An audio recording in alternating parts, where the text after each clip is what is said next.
Yes, Makeda did not want to go to this house. No, Uh, fine. when And now you Makeda's rich, so Makeda's okay with it. But at the time, you did find there was some tracks leading that direction. Now, when you did get there, the good thing is you did pick up the captain of the ship that crashed. Valendor Ithasiana was there. She was trying to survive, and she was actually being hunted by those Kanana, those half spirit things. So in a weird way, you kind of saved her by killing them all, right, and or routing them away. Now you secured an NPC who's kind of running with you right now. Um, the trying deciding to take a rest or to get out of the cold, you go into the house and there's a base. You search through the house, and I know that Makeda in one of the rooms, kind of like the grand bedroom, and I imagine it's kind of decked down this kind of old time decor grand bed with a veil over it that's all tattered. But there's a mirror on the wall, and it kind of like um, tell my kind true of story. yeah, it's just this kind of this got it kind of fogged over with this line about telling my true story. And so kind of getting, Makeda's definitely getting these weird spirit vibes and being interested is following this thing. And of course downstairs there is this basement door that is wide open, this flap that just kind of opens up, and there is a stairway that is going down as far as you can see. um that's actually lit by like sconces. So like, who lit them, right? And remember that you are in a place that was destroyed by the Barathon dragon, or so it's like being in a ruin. Like literally all around you is a city ruin, and on this high hill, this house is perfect, right? It doesn't look like it was hit by the blast. Remember, you saw the ghost of the woman, like almost like replaying her death, reliving it in ghostly form as she blows away before you even walked in. So you know that there is spiritual activity here. You know that a little bit of what's kind of in that regard. And then Ethasiana is able to share with you some of that old lore. She's like, hey, I don't know what's true or not, but this is what I have heard about this woman. Is that this is where we go into what Cheryl was saying, racism, but that We night heard she sucks. you heard that basically she is a healer, and that she has a temple. You now know she has a temple underground beneath her mansion, and that supposedly what people would do is come to her for like healing, for really things that we're not talking about like treat wound here. We're like, you need like diseases healed and things like that, things that are going to kill you, incurable Ooh, diseases. Go ahead. my notes says balm of healing, the gift of freedom, freely given to those who seek. Yes. And so that is so when you go down there, so basically what they know about her is that she would heal people, but there would be a trade-off. She would have to sacrifice someone. And so what she would do is people would bring nightkin to her, captured goblins Ooh. and orcs and things of that nature, and she would supposedly sacrifice them and then transfer that power, that life essence into the other person and keep them alive, right? And so that's kind What of the if this vibes that you've been getting. what if Um, this is like a reverse get out situation where the nightkin, the way she heals them is by putting the nightkin's soul in them so the nightkin get to walk as I out of was there as saying it, I was like, elves. I must have got this inspiration from Get Out somewhere. It's like this, as I'm describing it, I never really described it like that way. I'm like, that's gotta Get Out. It's like the blind guy, like, I just want your eyes, man. yeah, and you remember However, we if you did discover, or Ashton discovered, that at the bottom there wasn't really humanoid bones down there. It was like animal bones. yes. Um, We're animalistic. so here's the thing. So okay. So Sean, you weren't here, so I gotta really explain. You. So if I look at the whole dungeon, right? You all came down. You come down this staircase, and the staircase is almost a mile long before you get to the bottom of it. You enter through this archway, these two doors. So I'm gonna just use Eric's character as you come through here, and and actually, dude, basically, as you come through here, they've got two hallways going, left and right, and there's this relief here. The relief turns out, as they study it, turns out to be a statue, like a relief of the emperor, the Elven Emperor fighting in a war. Kind of think of like that. The war Think of of the your Grimmy. Warhammer art, like right as a relief. You know, wars, two armies clashing, and then they usually put the two iconic figures standing. And then always think George and the Dragon, like the standing over. The orc is under him. He's about to skewer it with the spear. So it's that, and then the eyes are these jewels. There's this writing over the top that our elven wizard is able to understand. And I'll go back and read. Is that what it was? What you just read? Let me make sure. I'll read it again for you, unless Cheryl has it in her notes before I get to it. I only got the gold. I only got the gold value of those sapphires. Man, there's a lot of Aramis in your actual real life personality. It's so weird. Yes. I mean, like we would have never. I would have never thought that, but over the years of us. You think Cheryl plays to role play and to cry and to tell stories, but she really plays to get stuff, kill things and get stuff. She's a loot player. Like, she's absolutely a loot player. And get stuff. Maybe the real story was the loot we got. How many years have we been doing this now? Like, she absolutely is a loot player. Like the first one every time, man. It's like, what's that? Fantastic. I love it. So yeah, it's a carve. It's the Emperor Adam. I mentioned at the conference I'm putting on is under budget. So the Emperor, they look closely, and the Emperor's eyes are tiny blue rubies that are worth somewhere between 50. Sorry, sapphires. Yes, sapphires that are like 50 to 100 gold pieces. And so Makeda gets up there and carves them out. Yeah, pulls them out. Thanks to my best buddy. Kazan. Yes. Kazan? Yep. And Kazan? then thanks to Kazan. the what's carved in the top, it reads, "To all who tread these halls, fear not, for here lies the balm of healing," like you said, "and the gift of freedom freely given to those who seek." So that was in the wall. And then so they take those, they go down the hall, they see these other at each end of the hall there's a statue. They end up going this way, right, down this way, and there's a statue here. It's an idol, and it's an idol of the elven god Elohim, just something else to know.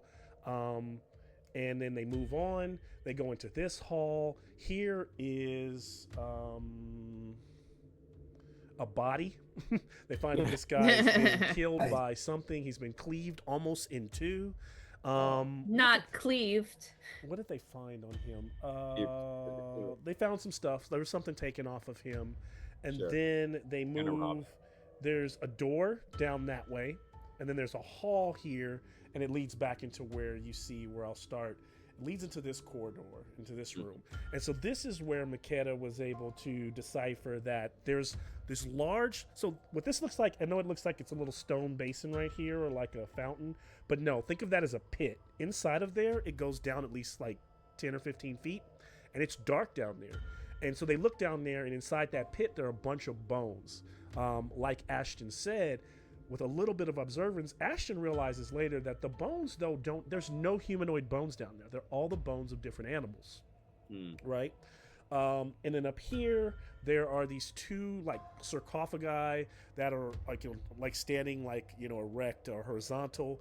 And then Makeda puts together that along with the wizard, that they probably used to put the Nightkin in one, the person who's being healed in one, and this was kind of like the transfer. The statue is another statue of Elohim, the elven god, and so this is some more information. They're finding out what's going on here, and then they suddenly get attacked by in the relief in the walls. There are these centaurs who come out of the plaster, and they're bone centaurs, and they hear a voice saying, "So you think you can steal from me?" And then they attack. So they kill them, and then we won, and we did in fact steal from them. And they destroy those guys, and then everybody's kind of like, a few people are weak, so like maybe we should camp. So they set up a tent, and and here's where Ashton comes in. Ashton casts, which I don't have the actual piece here, but Ashton casts these columns because they think everyone's like, we're in a dungeon, stuff's gonna come for us. So he casts the stone pillar. He puts a pillar here and here to block both sides, which is great. So during the 6-hour shift, you guys are safe. And during the night, you hear things scratching at the wall on this side. You hear them work around, and you hear them scratch on this side for a while. So it would have been an encounter. but it didn't happen, right? So good job there. You got a full rest, got a long rest, right? Thank The God. pillars come down. Ashton and I forget our boy's name that Eric plays step out of the tent. Grushnar. Grushnar. Step out of the tent, and there is this being standing there. Where are my minis? Thought you were a mini agnostic now. I feel like Dice God won't like that. Dice God is a jealous god. So this thing was standing next to the tent. This big like golem, like floating off the ground, this like metal thing, and just two, like, no actual facial features, but two slots for eyes, and was just staring at the Groshnar and Ashton, and both of them were like, "Nah, not right now." They just went back in the tent. I forgot that. And went back That in the was tent, hilarious. I forgot and that's the way we ended the session. So this thing, they're in the tent, and this thing is standing outside the tent. That was anybody want to add anything else that, and to give you a little bit, it looks like, so do I have a handout of it?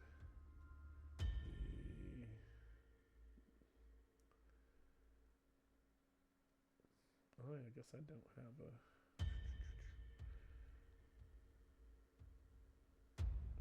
Oh yeah, I can show a.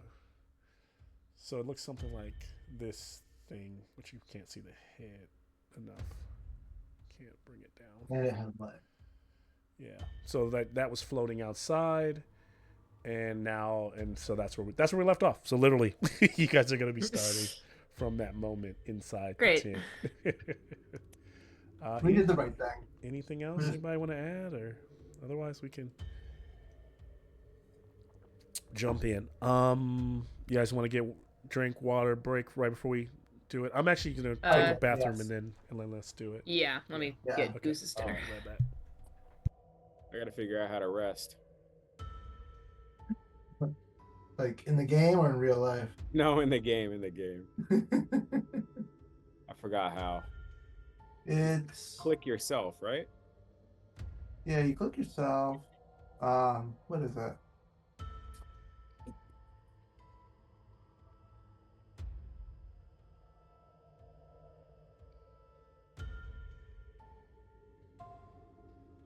I don't remember either. Let me see if I can figure it out.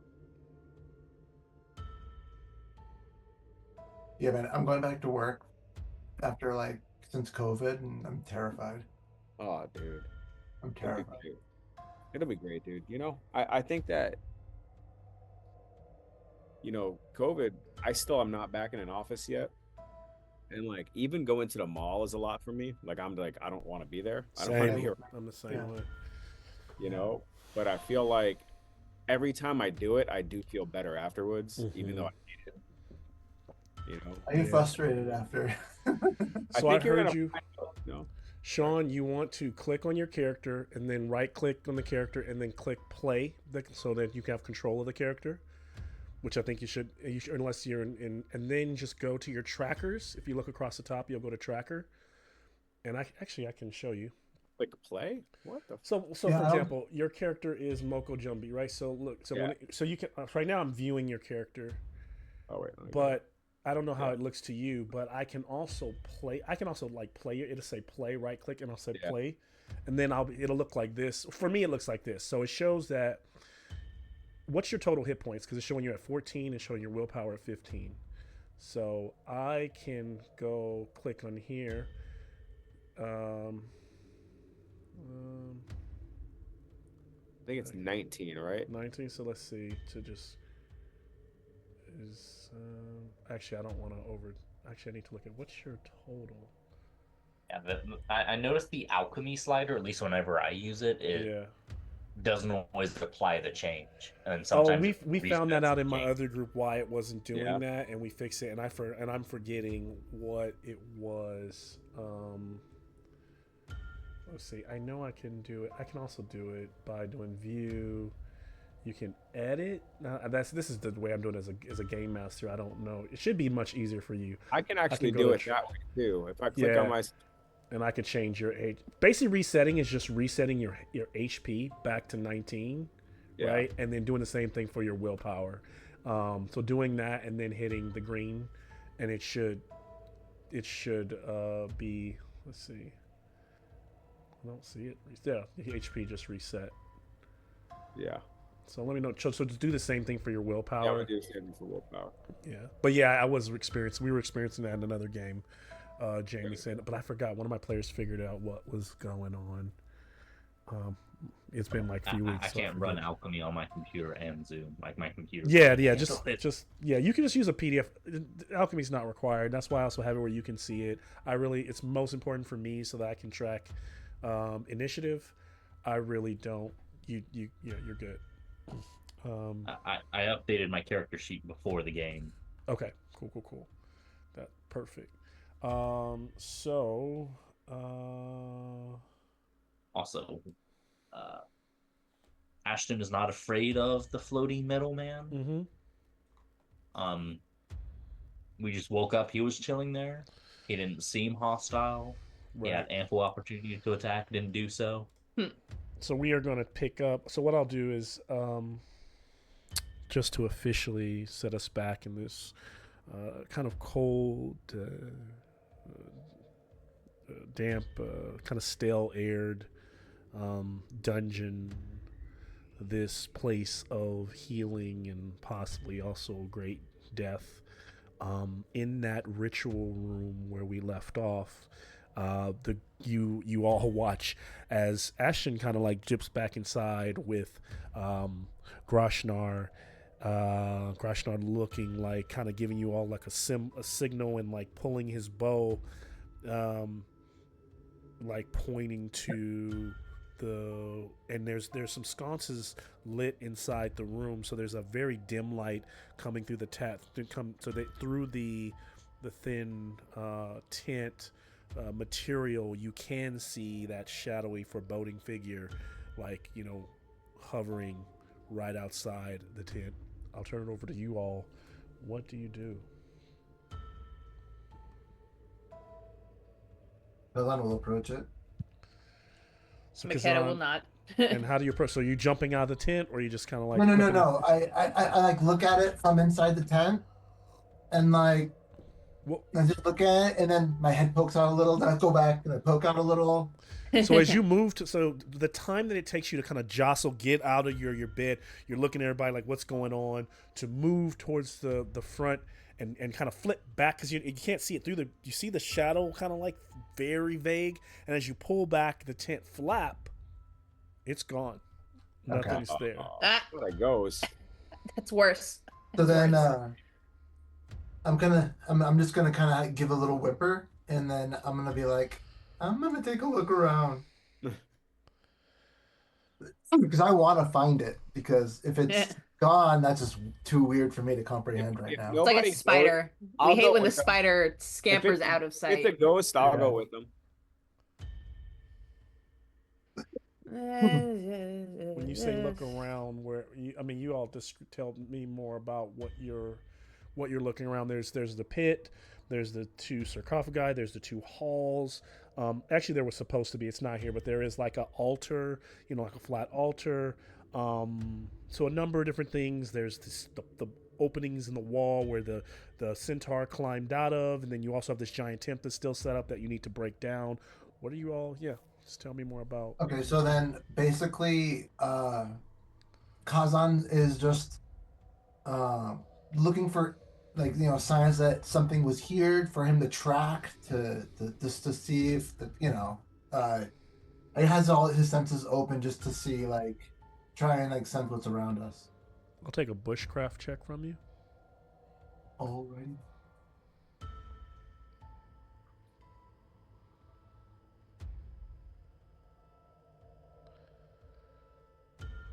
Dragon.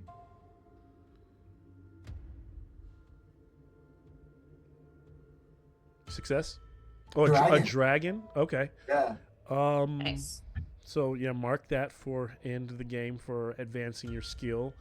Um, the the golem or the metal behemoth, it clearly is very quick, or like someone else said and muttered, maybe it is a ghost. Maybe everything down here is spirit. But you know, to Groshnar and Ashen, the thing looked very physical. It looked very much able to be touched, even though no one touched it. And so maybe with your heightened ears, Kazan, you did hear it as you were flipping it back. It's almost like you felt the even though there's very little wind here, but you almost felt the wind move, and you Like heard Samurai Jack just. yeah, and you didn't hear. You My heard whisker. like a whir, like a like a hum. A hum of a machination, magical arcanic machination. And Ashton would have also, you know, if as Groshnar kind of starts to talk about, yeah, he's like, the thing, it didn't really have feet. They were hovering off the ground at least 6 to 12 inches off the ground. It kind of just bobbed. And so that would be a reason why you would not hear footsteps, as it clearly whirred its way. And if it whirred its way and it was next to it probably went this direction and not that one, because that would have been on the other flap. You know, it would have to move past the tent to go that way. So with your dragon, you know that it definitely went down the hall that you all came from, the one direction that also has the body in it. Okay. I'm gonna Cousin's gonna turn to Jumbi and just be like, and point down to the hallway and be like, it went down that way. Ithasiana walks to Ashton and she says, "Trouble sleeping, old man?" It's not just us calling you old. The other elf thinks you're old too. She's actually human, but Oh, I thought she was an elf. no, I don't, did I describe her as elf? No. She's she's the captain of the ship, but she's human. Yeah. Yeah. No trouble at all, you know, but everyone else needed a lot more rest, so I took the first couple of watches. Made sure the stone wall stayed up. I'm halfway joking. I know you elves don't really sleep, but I noticed you were pacing the room some hours ago. Anything interesting you find? Oh yes, I took a peek down the hall of the ritual, and there appears to be more animal skeletons than actual humanoids. So what we've heard about this place and its priestess may be inaccurate. Interesting. And she walks over looking down, and she's like, yeah, you're right. And then she's kind of distracted, kind of snaps back to listening to Kazan going, it went down that way. And she's like, okay, like kind of like I'm going wherever the party goes, kind of. Does Makeda hear this interaction? Yeah.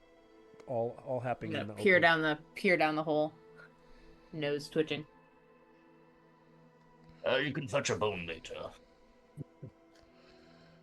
I'm just putting 2 and 2 together, because you said, and I'll turn to Thassa, where it's like, you said that this lady, that she was known for healing, and people said that she, you know, killed off Nightkin to do the healing, or where'd you hear that from?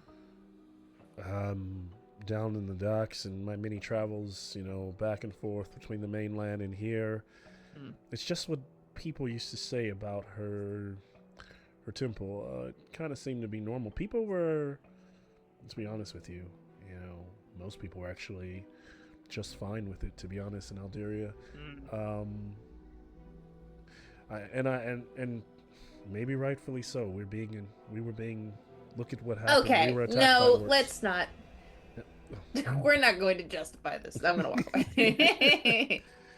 I mean, orcs did destroy all of you know, Alderia. Nightkin isn't just orcs, and I'm gonna. Yeah, that's fair. But have you ever fought? I get it, but I mean, have you ever been raided by goblins? I mean, they're pesky. Azan has. But fair enough. She realized she doesn't want to get into an argument. Spot hidden check from Makeda as she's looking down there and arguing with Ignacio. Actually, Colin's gonna now go through. Like, my family was actually killed by a goblin. It was a lot of. Okay, spot hidden check. First roll Oh, of yeah, 'cause 2025. Cosm hates that kid. Oh, And wait, a goblin dragon. raid is why. Oh, it's For a a second, I was dragon about to be day. sad because it's a Y'all one, and but these no, dragon. dragons. Okay. Dragon crew. Dragon crew. Dragon day, dragon day.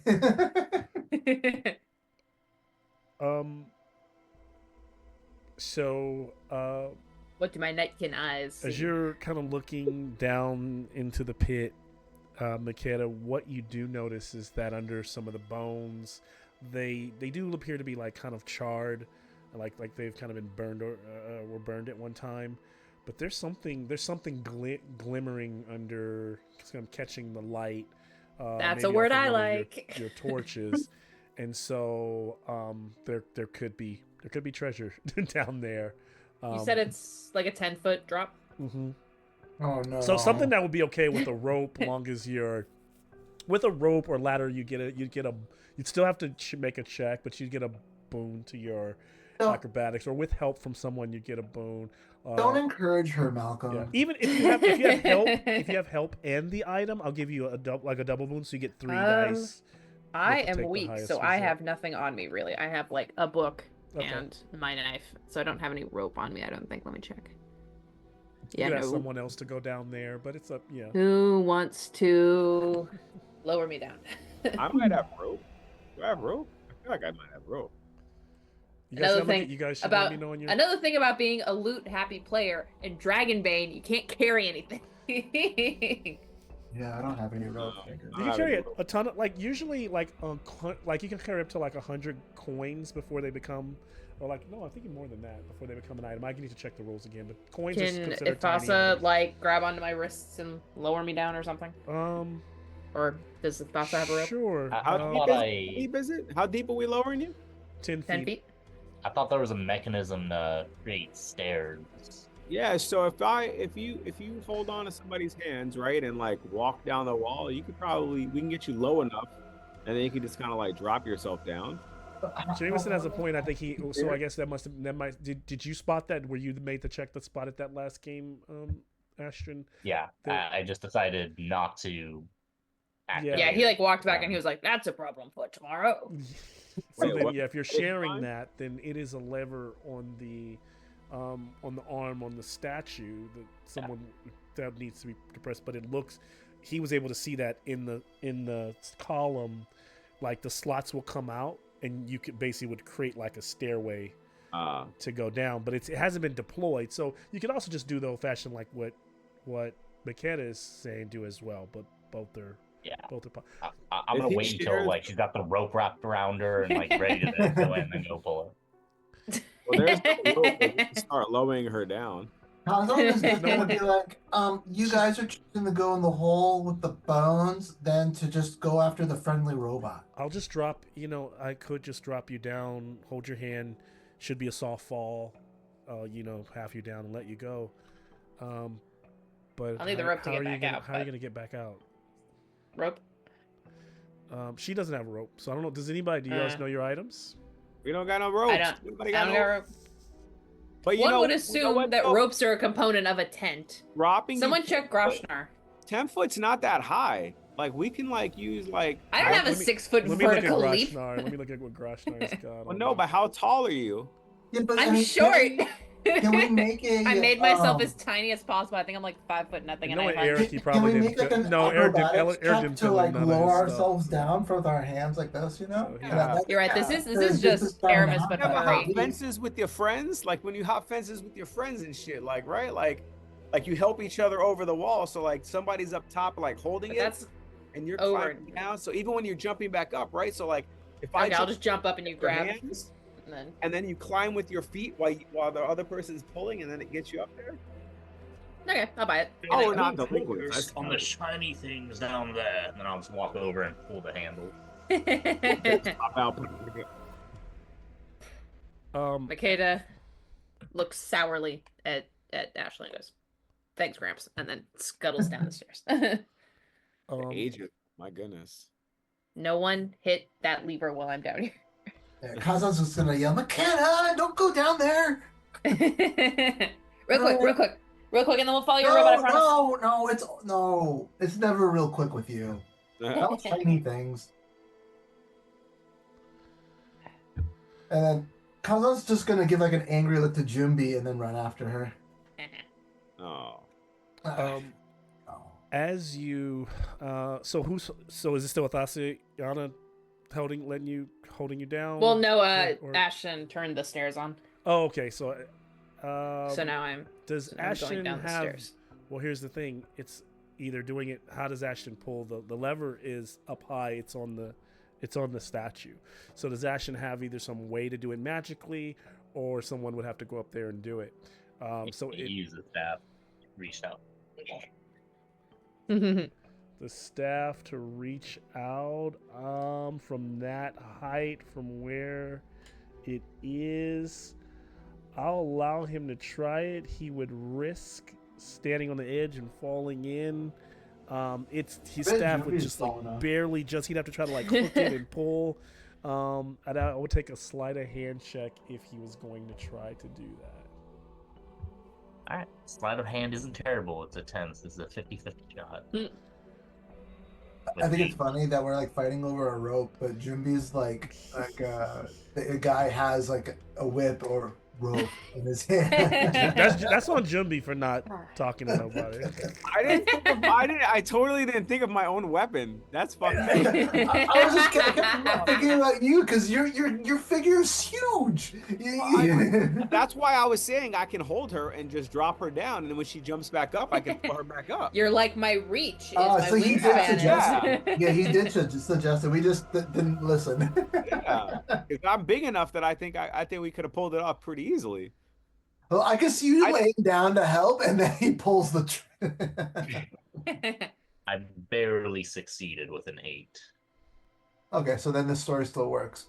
Good job. Good job. So as you're like putting that thing up there, I should ask for a bane on that, but it's okay. Like just clink, the little stair slots go and go down and open up, and you're able to keep your balance. So now, Makeda, are you heading down into the little spot area? So as you're heading down there, Cautiously heading down there. Yeah, cautiously heading down. I'm a treasure hunter. At least I've gone treasure hunting with Jumbi before, so I'm like, okay, traps, pressure plates. Yeah. It's bad that I'm rushing in after you then.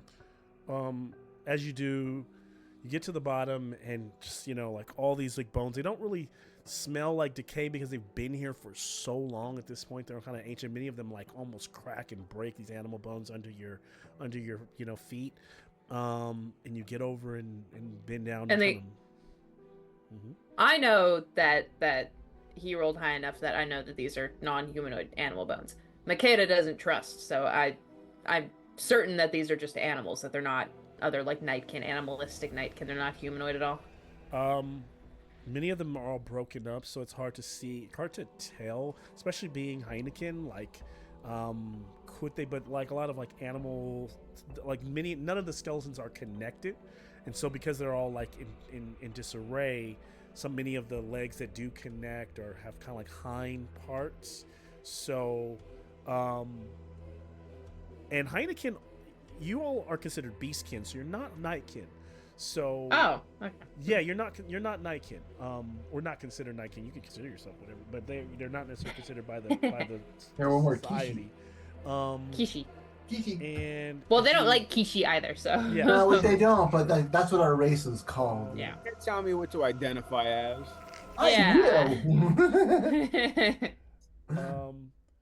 And so what you do find as you kind of push back one of the it's a broken collarbone still attached to a neck and almost a cat-like head, a little small cat-like head, and there is like a slight collar with a little brooch hanging off of it. It is silver, and can you roll 2d6 for me? 2d6. I have 2 of those, at least. Yeah, 2 4s. Okay, so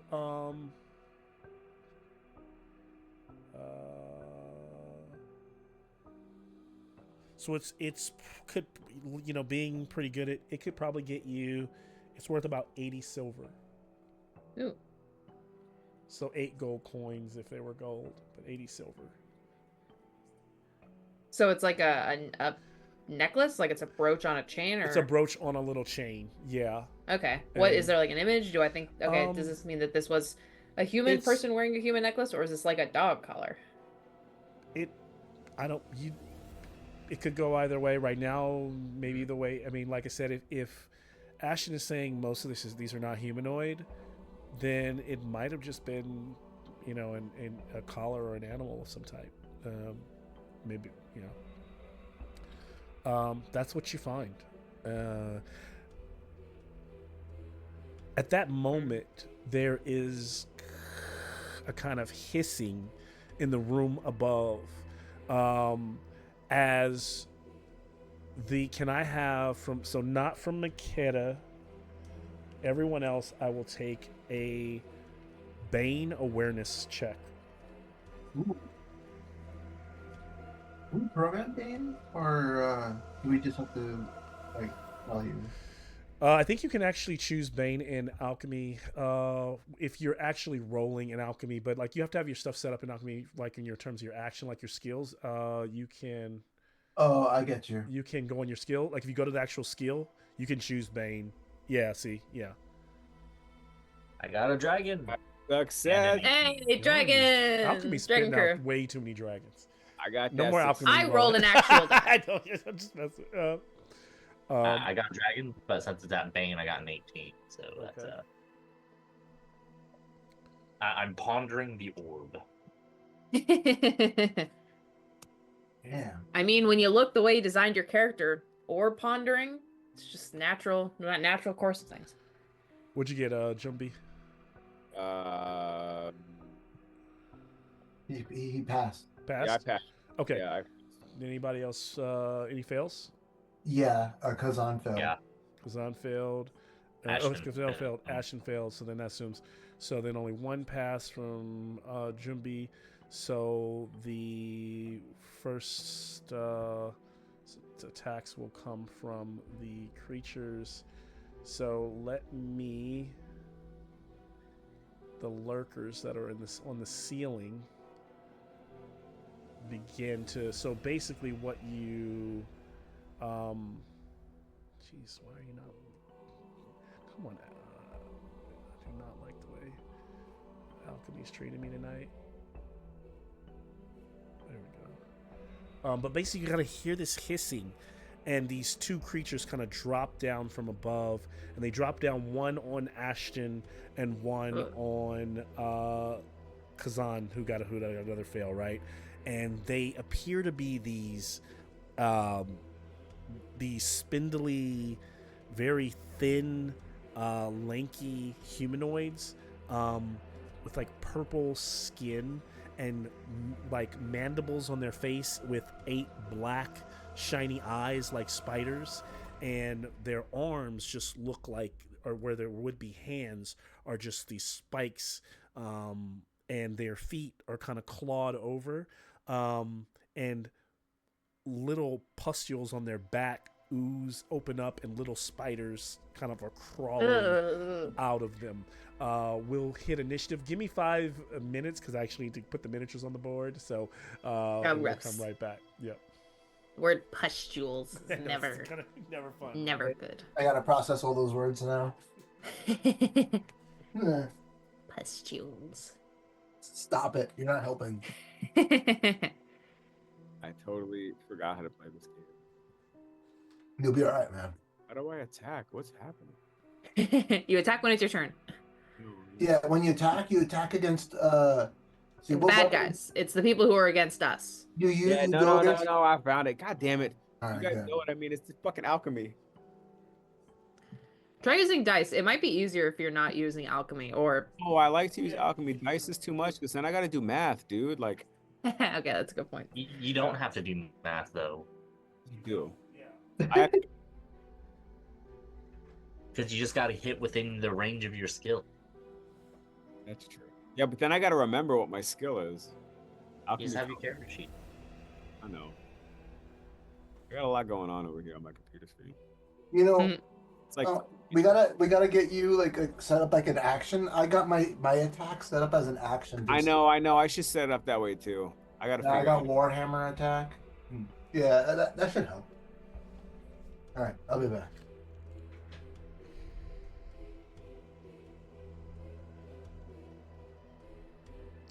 Can't find one of my minis.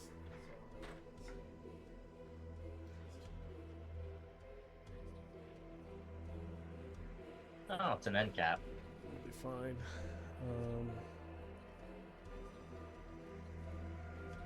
So it's there.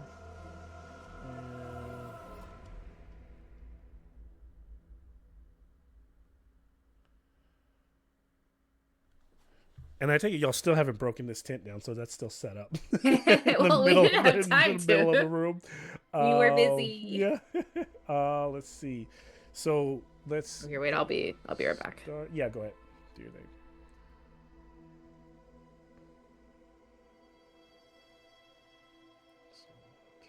And that sunset fire is crazy right now. Is it? Yeah. Let me check what's going on. Man, So it feels close to me because I know where it is, but it's not. Yeah, I know. It just feels close.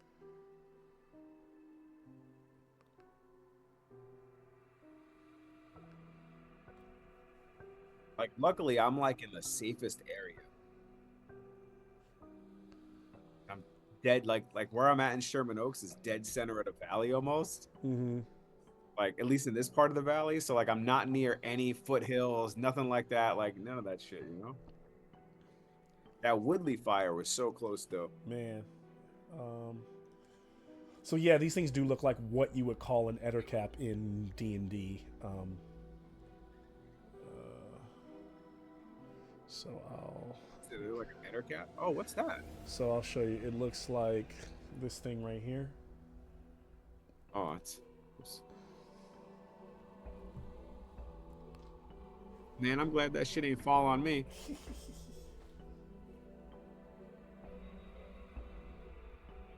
Okay, back. Gross. Whatever that thing is. What fell on you? A couple of them fell on you. On them, not me. True. Or me. Heh. I'm gonna start stabbing. I'm out here 80 silver richer, and you guys are getting...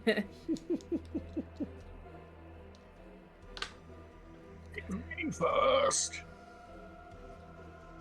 At least it's purple.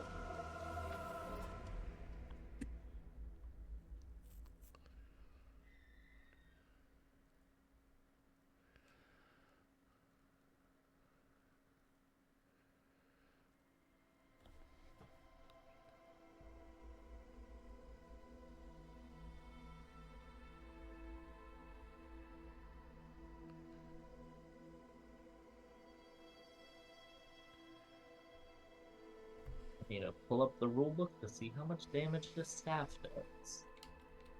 I have yet to use the damn thing.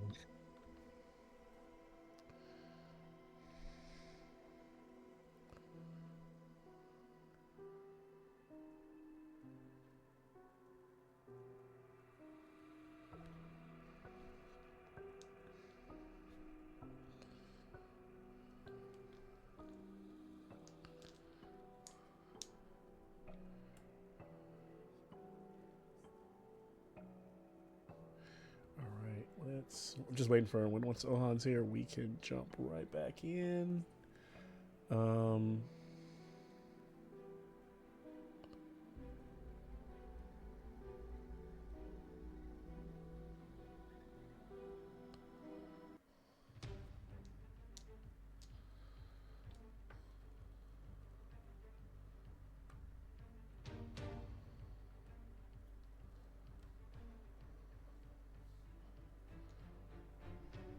So it's that thing. So first one drops down onto our wizard, grappling onto him. Actually, we'll just start because since the monsters are starting first, unless you cannot parry this move. You could use your action if you wanted Asha to dodge it. But what it's going to try to do is the mandibles are going to try to sink into your neck, just going to try to bite you. Otherwise, you will take damage.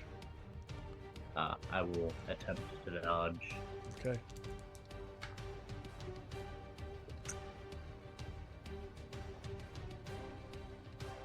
Or evade. That's dumb. Yeah, evade. I'm sorry. You know what I mean. Yay, 50-50 chance. 8. I dodge. You dodge. Okay, so somehow this thing comes down and this decrepit old elf just slide steps and puts up the staff, and the mandibles are just like, the staff like locks its neck as they're like trying to like, it's kind of like trying to like grab your face, and you push it off, and it like ends up slamming on the ground and starting to lift itself up, kind of moving very gangly. And its attack misses. Now the second one that lands on Kazan, you're able to push it off as well, but as you push it off, you notice those pustules again are bursting, and little spiders, swarms of them are just pouring out of its back. And as they slam on the ground, everything within 30 feet, so within 5, 10, 50, so pretty much everyone of the creature, everyone will get... each victim takes... I just rolled d6. D6 piercing, no armor has no effect because they're crawling all inside your armor. Everyone takes 4 damage from the spiders. This is like the scarabs from fucking the Mummy. Yes. Yeah. Awful. How much damage? 4 hit points. No armor reduction. So if you had like leather, you would normally reduce by 1, or if you had chainmail, you reduce by 4. This is just damage. It's just eating at you as you try to... But they're not a monster, they're not another creature, so like as you're patting them and killing them and crushing them, they're still just doing damage to you, right? As you're knocking them off and they scatter, they're just doing this damage. I love alien blood. Makeda, you are up because the creatures did their surprise attack.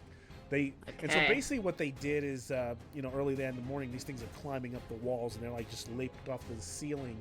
Makeda's up, followed by Moko, or Jumbi, followed by Kazan, followed by Ashton. And then Grashnar is not in this scenario, as he is experiencing So they're the flitter. They're on them, right? Well, no, they knocked them off, so now they're just standing beside them. Okay. They're no longer on them. Okay. Are these the So- ones that are scratching at the... Yeah. So this creature, of course, is a stand-in. But this is closer to what the thing looks like. That is the actual miniature. Okay. I'll scurry up the steps, but then can I try and stay so I'm like Achilles slicing at the closest one's ankle from so if you were to come inside up the pit, steps, kind of? You could be standing right next to within. Like 5 I want feet. my You little could attack hyena this- ears to pop up, and then I just slash them, and then I. Based on the stairs coming up, you could attack either one from 5 feet away. Yeah. One closest You to have to Ashton giggle or when you one do it. closest to Kazan. Kazan's my boy. I'll do that one. Okay. Okay, dagger time.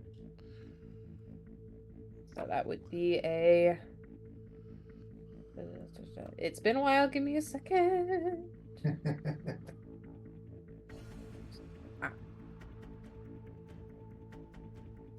Wait, isn't knives a? Oh, It's Knives. down. You gotta scroll down. Yeah, I had the same. That's what I Knives. was saying earlier. well, no, because I'm not using alchemy. I'm using my little handwritten one here that I haven't looked at in a while. But yeah, so it's knives. Yay, success.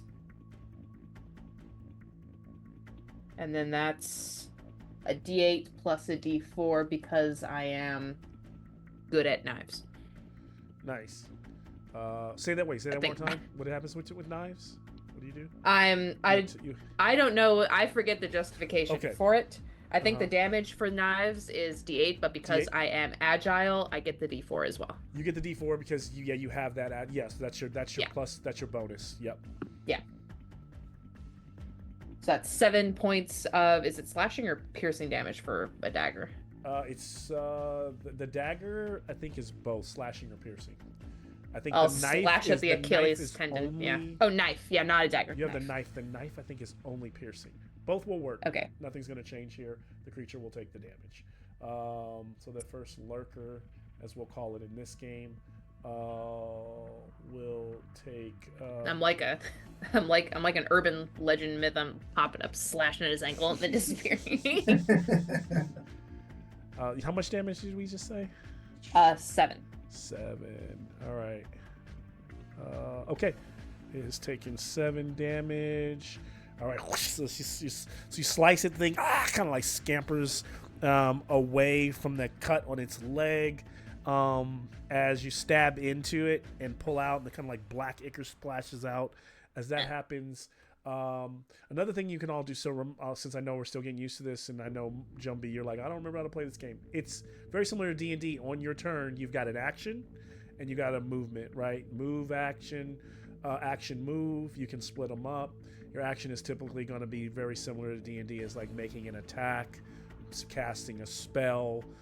You can do a free action would be like readying your weapon or grabbing something very quickly. But if you do something like opening a door or picking up something, interacting with something very large, that's going to take your action, right? You can also use the action to talk, that kind of thing.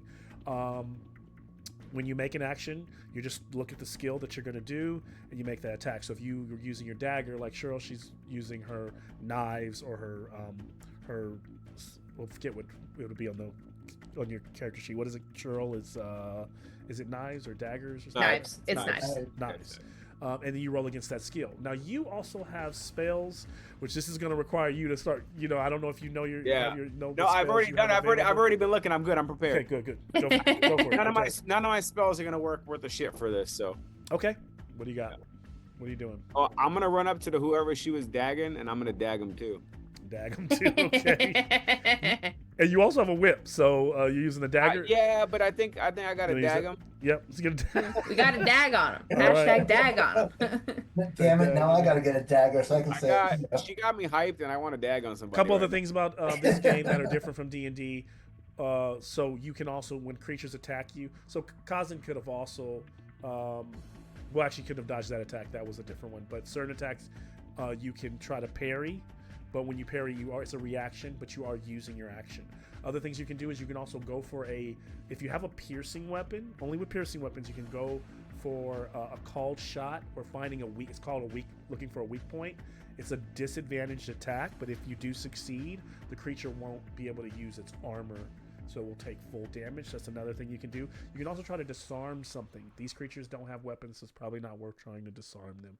And then lastly, you could also use your action, and you can't hold an action in this game, but you can swap an action. So you could say, you know what, I want to cast a spell, but I want to wait, so I'm going to change up because Kazan, let's swap cards, or I'm going to swap cards with the monster, let the monster go first, and then I'm going to go later. Okay, just reminding you a few things you can do. But go ahead, let's dag him. I dagged him. Let's dag him. I dagged him and got a success. I succeeded. I gotta roll damage, right? Do I roll damage? Then damage is gonna be the dagger. It's so weird that we decide when it works. Like that we don't have to ask Malcolm, does this something? No, that's what makes the game move so quick.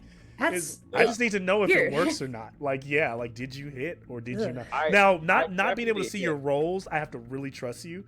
At the table, it's, but I trust you all that you're not, like, just rolling successes. But, yeah. Failures are more interesting. Yeah, that's but why, I guess a player like in D&D could do the same thing because they too. just keep saying, I rolled an 18, I rolled a 17, I rolled a... they can just keep saying they rolled high. And I kind of like... That's one of the reasons why I like using alchemy, because not only does it, like... It takes the guesswork out of it, like rolling dice. What you rolled, so your success. It's easy for me, like, so that everybody else knows, so then I don't have to worry about that. You know what I mean? Yeah. So I rolled it. So now I can't roll damage in here, though, can I? So now, Jumpy, does your character have? Let me look at him in terms of the damage of the dagger. I think it's gonna be. What's yours? The knife is D8, right?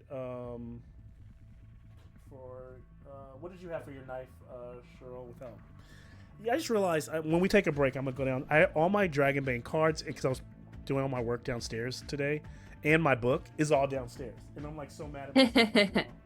So I have to pull out the digital copy. This is like the DM version of I should get my dice. This is basically I prepared for a game and don't have any of my knives are a D8.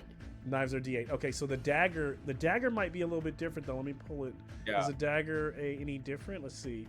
Is it? But I don't. I doubt this the is what I'm- dagger's a D10, so This it's is what probably I'm another confused D8. about though. Like I feel like it wasn't that confusing for me when we last played. It I feel won't. like You just haven't played I'm in a while, forgetting Sean. something. Yeah, Yeah. I feel It's like I'm not. just forgetting something. You know? It's really simple if you think about it. Like you're literally just rolling. Like in D&D, it's much more complicated because you're rolling the Yeah, it damage is. and then you're adding your strength modifier. You're Yeah. adding a bunch of modifiers. Yeah. Here's just like you roll some dice and you're gonna do that every single time, based on what they are. So it's just getting used to in this game what those dice are, and so for you used to have a dagger. It's a D8. Yeah, and it is a subtle weapon, meaning it's piercing, slashing. You can also be thrown. And I believe subtle means that you can use strength or agility when. So what's your? Do you have a D4 on your? I'm looking at your stats to see if you have an extra dice. So on what? So your agility is 11, which probably means you don't, because you are a 11 based on the rule book would put you at when making a character, because that's all. Would I use is it the knives bonus? No, that's No. just So you're gonna roll a D8, and you are going to. So your strength is, your agility. What's your? Let's see here. Jeez, I have clearly forgotten. I know what's going on. I totally fuck. I feel bad. for Because I feel like I remembered almost everything, and Yeah, I rolled need everything. I forgot this shit. Yeah, y'all. This is what I need y'all to know going forward.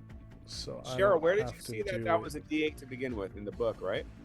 I know. I think in the book. Yeah. So okay, if your strength or your agility is 13 or higher, you get a D4.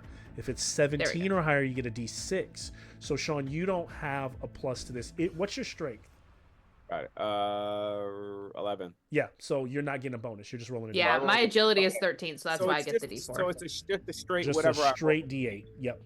Boom! I rolled a 3. A 3. So the creature will take 2 of that because of its armor. So that was this creature that had already taken some damage from Cheryl. So okay. So you stab into it, and one of like the things on its back bursts, and some spiders fall out and skitter down across the stone floor, but it is still avidly moving. And being a spellcaster, you probably should get to spellcast. And I don't know what you have, but you know what? So we move from. So now we're on Kazan. Well, let's see here. Also, Jumby, you can also back away using the rest of your movement if you wanted to. I wanted to back away. That's what I want to do. Okay. So I want to get not too far, but I want to get as far back. If you want a bigger look at the room, that's the widest shot I can give you.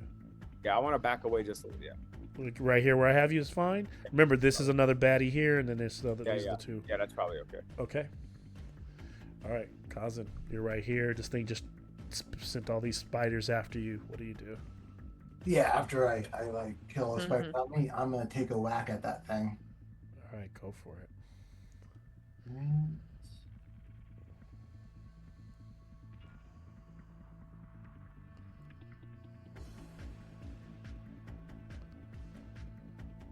Result success looks like.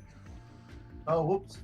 Sorry. Well, the first one was the one I saw, so that's the one that you rolled. So that's a yeah. pass. No, I clicked it twice by accident. Hit, and then go ahead and roll damage as you swing one of your hammers into trying to cleave its skull or smash into its skull.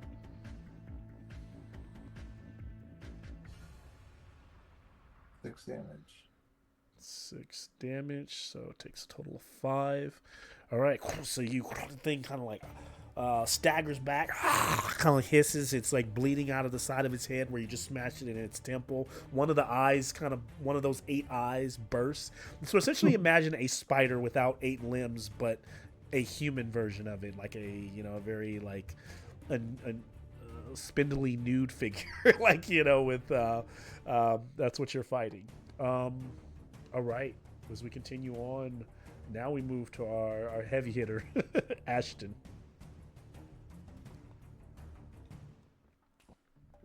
I run away because I already used my action.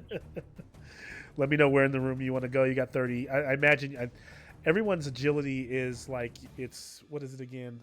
That's another thing about this game. It's different from D&D. Everybody doesn't have that standard 30 feet, but every one of these is 5 squares. So usually, roughly you can move to about here on average. So I don't know where you want yourself in the room. Unless you can go down the stairs if you wanted to go downstairs as well into that darkness. That's another option. Nope. Running behind Groshnar. All right. Okay. That's what we got. Groshnar's, he's in what we call the flitter. So he's still there fighting, but no one is really paying any really attention to him. He's probably firing his arrows. They're being accounted for in a weird way. We roll out a new... and so Makeda is first card drawn in round 2. Hey. Followed by the web lurker, the second one, which is the one right here. And then it's going to be Ashton, Kazan, and then the one that Kazan is fighting next. That's where we are at. Followed by... actually, yeah. So actually, the second web lurker is dead last. So I'm sorry. So I meant Makeda, web lurker, then Jumbi, Ashton, Kazan, and then the last one. So, Makeda, you could always swap with someone else if you wanted them to go first, since maybe somebody wanted to do a more powerful attack. Otherwise, you're up. Ashton, you want to go first? I'm pretty much useless against these things because I'm not going to cast fire spells when we're in a contained, closed area. Good point. Remember, the fire spell that you have right now is only a 5 foot. It's not like D&D because it's not a fire. It's called Fireball, but it literally just goes. It's a 5 foot square, so it literally just targets the one spot. Until you Fireball, learn, what's until that you learn, fireball? I think Fire Blast Fire or something spot. like that. Yeah. It's fire spark. It's how Fireball used to be, because Fireball literally was like a ball of fire that shot out and hit the thing and it burned up. Oh, no, And then it just became this like blow the whole room up. It's like fire bomb. Yeah. I know. I'm talking about like burning all the oxygen in the room. because we're Gotcha. underground. So Okay. it's not Yeah, good to yeah. use I like fire. that you're being Good point. realistic. And then Something in these things- D&D that we usually don't. I usually don't. Do. But yeah, fair enough. And now you all suffocate. Oh. Also, these things were crawling on the ceiling, so I don't think my earthen pillar move is going to do anything. Crawling on the It's sea. crazy They that you could just say always that too, because squish 'em. I watched these crazy like things that happen. Like I told you about this. Like sometimes I get inspiration for dungeons by watching videos about stories of people who went cave diving. And it's just always it terrifies me, bro. Crazy. These like Boy Scouts went on this like cave excursion that it's like a standard cave that they all do, and it's these really tight tunnels. Everyone gets down face down and crawls. Yeah. And the camp counselors at the beginning, once they got inside the cave, started a fire. The 5 boys went off into the cave. They all got face down, like behind each other, and were crawling.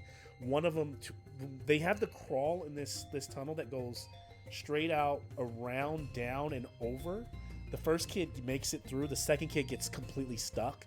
The walls are crushing his chest. He's hyperventilating, and the fire that the counselors put is like sucking the oxygen out of the cave. So it was like just a nightmare. They both got rescued, but it was just like, oh hell no, there's no way. Like when you see folks like kind of shimmying through, it's like, I went cave crawling as a Girl Scout. It was kind of fun. I'm sure it's fun. I'm sure it's fun. There was a terrifying part. It was a section where they called it like the womb or something, because it was like a narrow opening that you had to like, your arms had to be totally up. The guy told us you can either go down like this or you go down like that, but you cannot adjust. And you go down, and it's like this only one entrance, only one exit, stone like cave that like could fit 5 people in it.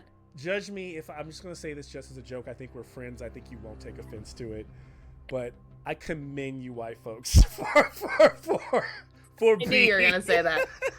I knew you were gonna say that. I'm like, yeah, I just was. can't commit. And we that. were. Yeah, I get it. You grow up in an era where things are adventurous like that. It's like, man, that's amazing. Like, there's no way. You're like, you're not getting me out in the woods in the first place. You're not getting me out in the I woods, deal with and then that from the woods, you're not getting me in a cave. I deal with that with my wife because my wife will like go camping and she'd be like, "Look at that cave, let's go." I'm like, "Go ahead, No. open it." Absolutely It's like when you get eaten, I'll write it. I don't even But like anyway. going out at night or early in the morning when the raccoons are out, man. Leave them. I don't want to be in their house.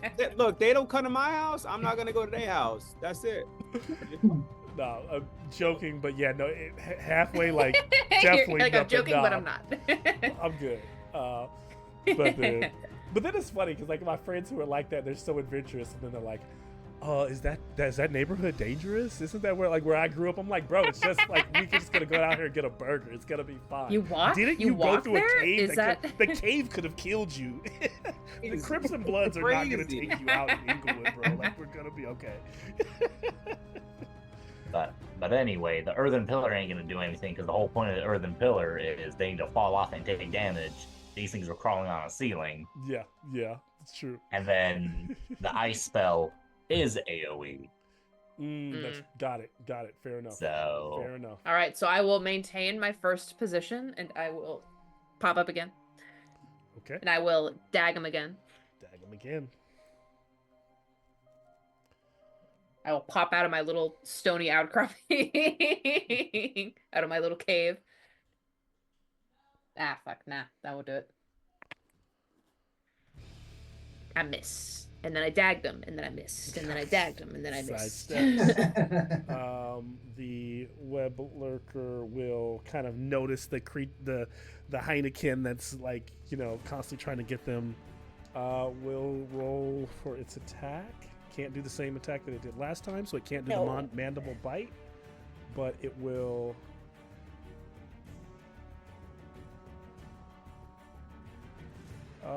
So it turns towards Makeda, and like its head goes, and it like sprays like this silly string, kind of like. Oh, okay. I thought you were gonna all say it over you. sprays spiders on me. Oh, I'm no. like- You are unable to move and require a strength roll to break free. You can get a boon with help from others, and webbed. so you have been webbed. You are locked in place. The creature then moves, climbs up the wall and goes up. It's just elevated, like it's up on the side of the wall. It's not necessarily standing on that sarcophagus guy up above, but it is elevated. Imagine it's really on the wall over here somewhere. It has climbed up there. All right, followed by Jumbie. So you see it web Makeda, climb up the wall. I would like to rage. I mean, it's pretty far from me. Which one's the closest one to me right now? This one right here. That dude? Yeah. Who's around? By Kazan. Can I close the distance and just poke him? Yeah. Gonna run in. And the one that just climbed the wall looks to hurt the most. That one looks really. I should have said looks really wounded, like it's bleeding all over. How does McKenna look though? Actually, I should ask that. I'm not injured at all. I'm just Yeah, webbed. she's just webbed. All right, hang out. You'll be fine. It'll be good. I'm gonna go stab that dude. That's over there though. I'm gonna go hit him real quick. Let's do it. Knives chat. Where you at? Knives chat, where you at? Here we go. Come on, money dollar. I failed. Yeah.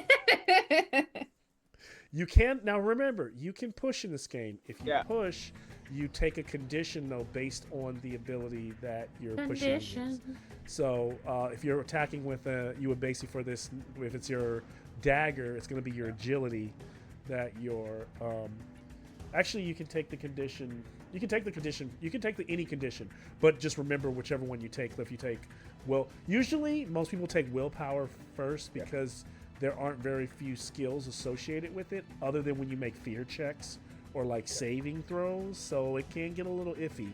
Constitution gets scary because if you choose your Constitution, there's not a lot of skill checks associated with it, but when you start making death saves, it's one thing I've noticed. People die really. I was like, how do people like not Can die I use easy in this game? agility or charisma? What's that? You can do agility or charisma. Yeah, you can do. right, Charisma is also another one that's probably easy. I push and use charisma, so I don't. Yeah, so you push, Care make about- the attack, and then charisma is going to take. So charisma, I believe, is disheartened. So you need to mark disheartened on your character. So all charisma checks, bluffing, bartering, which you don't need right now, persuasion are at Bane. So yeah, that's Right. probably the best one to Other- use. Right, I can do that. Yep. So go ahead and make another attack. Success. Yay. Which another thing that Makeda could have also done. But success, yep. Yeah, success. And Damage I'm D8. right? D8. Double D8. Oh fuck! A 1. Jeez. So it as you stab in towards it, you watch as your dagger kind of like pushes in, and you're just it kind of like with one of its arms kind of pushes it away, and so you barely you don't get the stab all the way in, as it like leaves a scratch on the body, but its natural kind of like tough skin, almost leathery skin, doesn't do anything. What do I have to do for disheartened now? Disheartened just means that Act you need disheartened. to mark it, act disheartened, and then all your charisma skills are at Bane until you clear that condition. Yeah. And you have to act like you're disheartened. You do. You have to act. That you have is to act that is bummed out. literally a rule of Dragonbane. You are supposed to role play the conditions that you take. Unlike in D&D, like the conditions are I'm meant to wet. help you role play the way your character is feeling in the moment. Yeah. Yumi's really sad. So right she's not lying at all. now. Me can't contain lie to himself. Yeah, I know. Sean when he's Very asking upset for right advice about something. Yumi's very upset right now. Very disheartened. Okay. We are at Ashton. And then Kazan, Ashton could swap with Kazan if We're he napping wanted just a to. minute ago. Otherwise, Do you want him? A cat. Cat. He's being naughty. Ashton, do you want to go before me, or He was Does it eating matter? plants. I already told you I'm borderline useless. I'm gonna go wake my cat up in dragon mode. that old man ain't gonna do nothing. all right? And then I'm just gonna whack him again. all right. Wacky. Whack him. Whack. Whack him. Well, Yeah, I either guess, dag him I or you guess I whack can like I can do say what you said. I can ham him.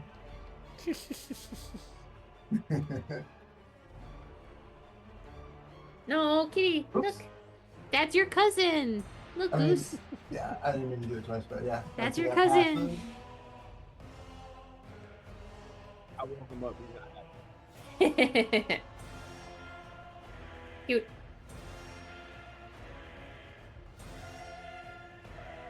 Okay. 9.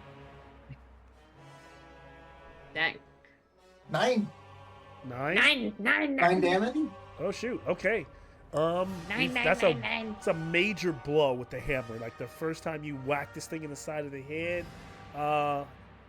yeah, it's holding on as it kind of like staggers away from you, and it's trying to like climb over the lip of the basin to kind of climb down into the thing. It's not moving. Don't do that. Don't do Yeah, that. but it's trying to No back- room at it's the trying to end. back No away from you. occupado. But that's it. Time It's- for damage.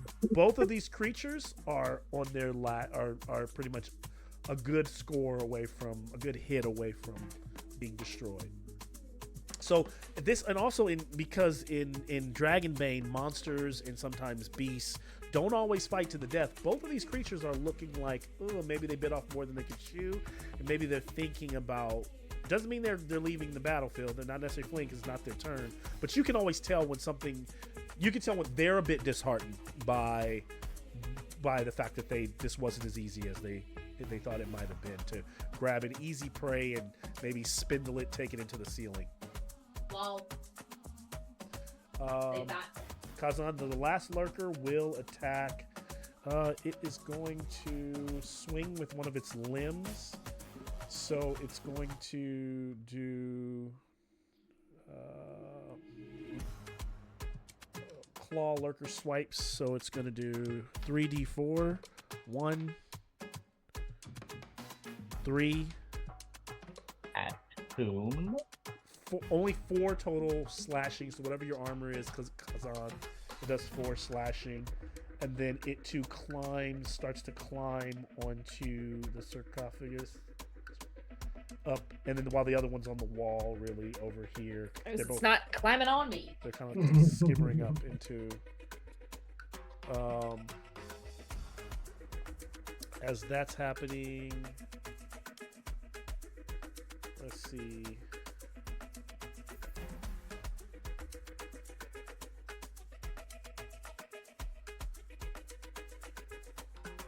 I'm going to reset the next round to see where we're at. Web Lurker at the top, followed by Makeda. Then the next Web Lurker that I see.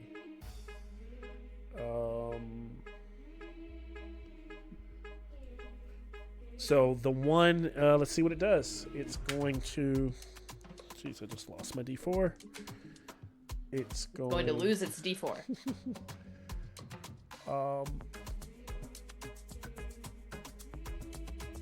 So it as it climbs the wall, Makeda, what you realize is that it left. You can't see it, but you realize there's a strand connected to it, and it starts to lift you, and you slam, and starts to drag you up the wall. I'm So just a snack. the ceiling's about 40 feet up, and Makeda is like about half that, and the thing is at the top of the wall, and it's moving. It's moving towards like a crack in the ceiling. And so Makeda's kind of dangling, being dragged off the side of the wall. So either someone could try to snip it, or they could try to shoot the thing, kill the thing, attack the thing, or whatever. But that's what it uses its entire turn to do. Makeda, you're up. You also Can I give my turn to someone to cut me down? Yes, you could. I might be able to do you one better. You could also try to free yourself, like with your dagger. Like, that would be using your turn, but it's a strength. And I'm curious about the old man's. The old man has offered me one better, and I do like better. Yep. So Ashton will swap between Makeda. I will cast the earthen pillar beneath it and move it so that you're back on the ground. yay! Oh, from the ceiling down, you're casting. So you're just her earthen pillar. feet are just touching is basically what but she's still connected. I don't think that she's still being But dragged. then I'll be able to break free. Oh, and Without not reach fall. then. I see. Is that Yeah. what you're doing? Yeah, Got I it. don't want to be hitting the ground. Got it. So then I'm not gonna swallow. I'll just know that when it gets to Ashton at the end, and that's actually Makeda. Makes sense. Okay. The next lurker will. I don't know. Let's see. I'm gonna look and see if it is willing to make any kind of attack. No, that one climbs. It leaps from the sarcophagus to the little wall, and then it starts to flee along the wall down this hallway here and disappears. So it full dashes around that. So that one just leaves the battlefield completely. Yes, cowarding, trying to live for another day. It is gone. At this moment, can everyone give me I need a fear check. Fear checks are willpower checks. So we want to roll under whatever our current willpower is, or whatever our max willpower and is. Ashton can do this with a boon. I mean, I don't really need a boon. Whether you need, whether if Success. you don't want to use it, you don't have to. But My willpower is a 19, so I have to get a drag. Sure will.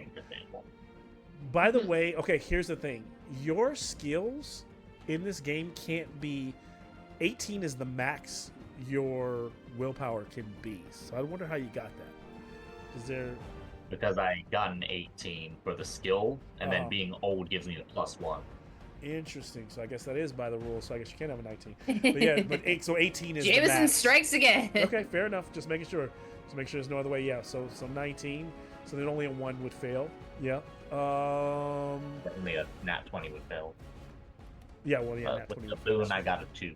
Yeah, nat 20 would. Little So you more got pushy. 2. Okay. Did anybody else fail? Just let me know passes or not on your willpower. Success. All right. Trying to pull. Any fails? No. Everybody success? I failed. Oh, sorry. Because I'm not looking at your voice. Because I'm. No, I was muted like an idiot. Oh. I'm saying, I failed, and So fucking, I'm like, oh shit, why? And I wasn't looking at your face, so because I was looking at my rules. So Yeah, I failed. let's do. So Sean, you will roll a D8 for me. Uh-oh. Yeah, man. Are you gonna meet those creepy things again?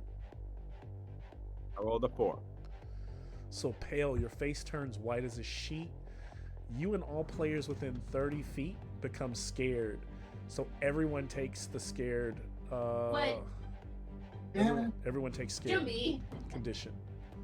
So, and the reason you feel that is this unnerving feeling as you see that being that thing come floating into the golem room, kind of whizzing into the room again and standing there for a moment. Hello there again. Yeah. Jumbie, you are up.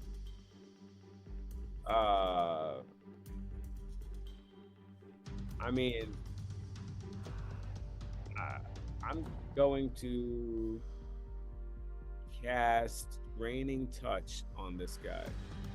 Came up and scared me. Heh. That's on him. That's on him. So, I need to roll a. What are you doing on? I'm gonna cast Draining Touch On who? on that ghost. Oh, the metal thing. Got it. Okay. Yeah. Can I do that? Wait, is it like it's a thing though, right? Like it'll. When you go over to touch it, it does seem to be a thing. Now, I also don't know if you I don't have to go over. I don't know when you looked at Go the over and touch rules last.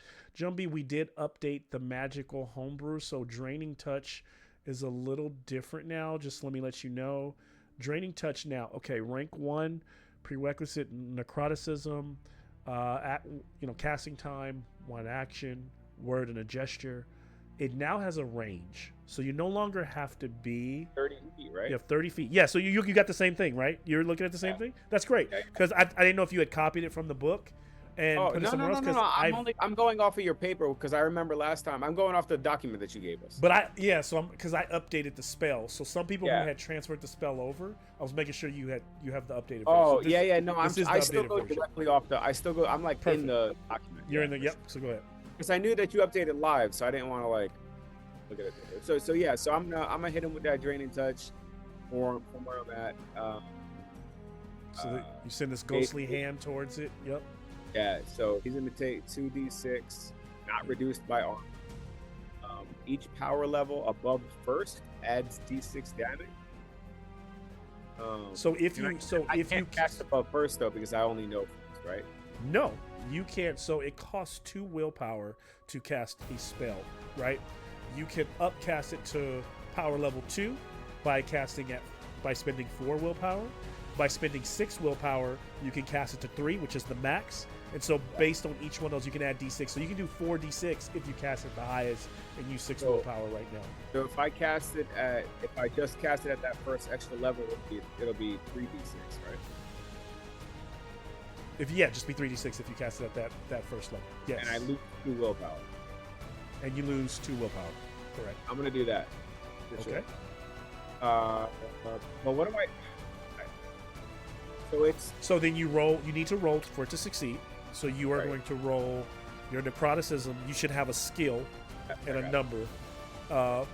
based on what you set your character up.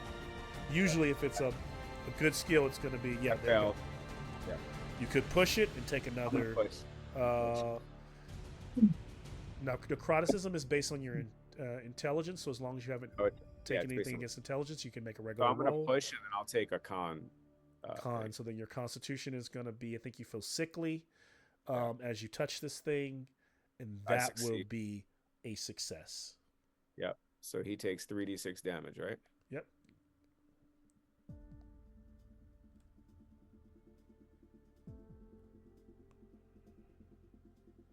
Motherfucker. 5 Jeez. damage. So so that you feel that power kind of like rattle through the thing, and you touch it. Your spectral hand Yeah, my hits spectral. it, and that spectral hand, I'll be like almost like you internally can feel what it feels like. So you know that this thing is real. It's like there, and it does do that damage. So you damage it, and it kind of shudders the way a kind of like a machination would but it doesn't take. It's not a. It does it. It looks like it's able to absorb a good amount of that. Not absorb, that's the wrong word, but take that damage, and it seems like it has enough life to keep trucking. Jumbie, you've done that. You can move. Otherwise, it's Kazan's turn. Yeah. How? I want to back away, but I want to wait. Yeah. Yep. That's where I want to go. That's about 5, 10, 15, 20. That's about 25 feet away from the thing. Yeah, that's about where I want to go. Yeah. Okay. Kazan, you're up. Okay, is McKenna still like lower to the ground? Still attached to the Yeah. spectrum guy? But Yeah, you're I'm still lower to the attached, ground. but now I'm touching the ground, so I Okay, won't, so- crack So my open. and you're still attached to the spider thing, right? Yes. Okay, I'm gonna attack that spider thing. I thought you were gonna like grab me and use me to yank it away. No, my first thought is to hit the spider thing that's holding you. And that you fall wrapped up. I don't know.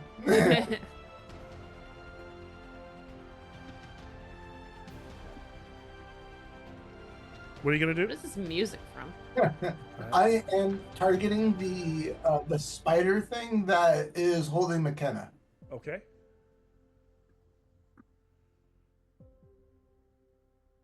All right. So do you have a ranged attack? So You're throwing that hammer, or No, no. remember Ashton made Ashland it so I'm on lowered the her ground to the now. ground, so she's within reach from me now. lowered the spider? Was it I pillar was from the attached. ceiling? I was attached to the spider. The spider was on the ceiling. Ashton did stone pillar on the ceiling to Okay. lower it. So now my feet are touching ground, Your feet are touching ground, but but I'm still creature- attached. The creature is so. How much range? The ceiling's 40 feet. So how much? If the thing comes down, how much? 20 feet. Yeah. Well, And then So I was dangling like halfway- 20 feet so off the you- ground. Yeah, so you'd be on the ground, and it would be 20 feet off the ground, which would still be too high for you to hit it with your hammer. Oh, okay. See what I'm Okay, saying? I didn't know that So part. because Okay. it's like on the stone, it's hanging on that stone upside down, like dangling right here. I would allow you to you could either throw the hammer, which I think hammers can be thrown. No, or, yeah, yeah. no, I Free don't me, have it. free me, just free me. Yeah, I don't. Or you could try to help her, but free her with a strength check. Use your Yeah, combined I'm gonna skill. do that. Okay. It's just gonna be a strength roll.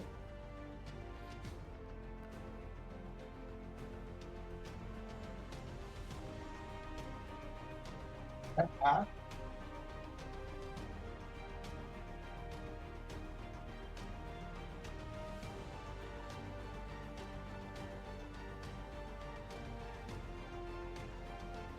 You heard me, right? No, I didn't. I'm sorry. Nope.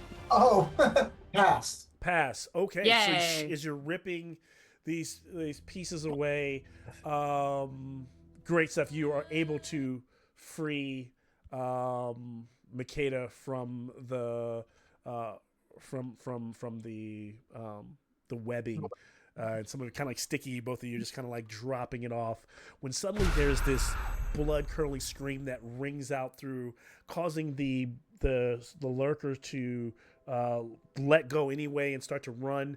As it does, the metal creature that's in front of you like teleports, just vanishes away, and screaming in the center of the room is this ghostly, like hovering in the middle of the room, like is this ghostly pale. The woman that you saw outside, which you all probably assume is Helene.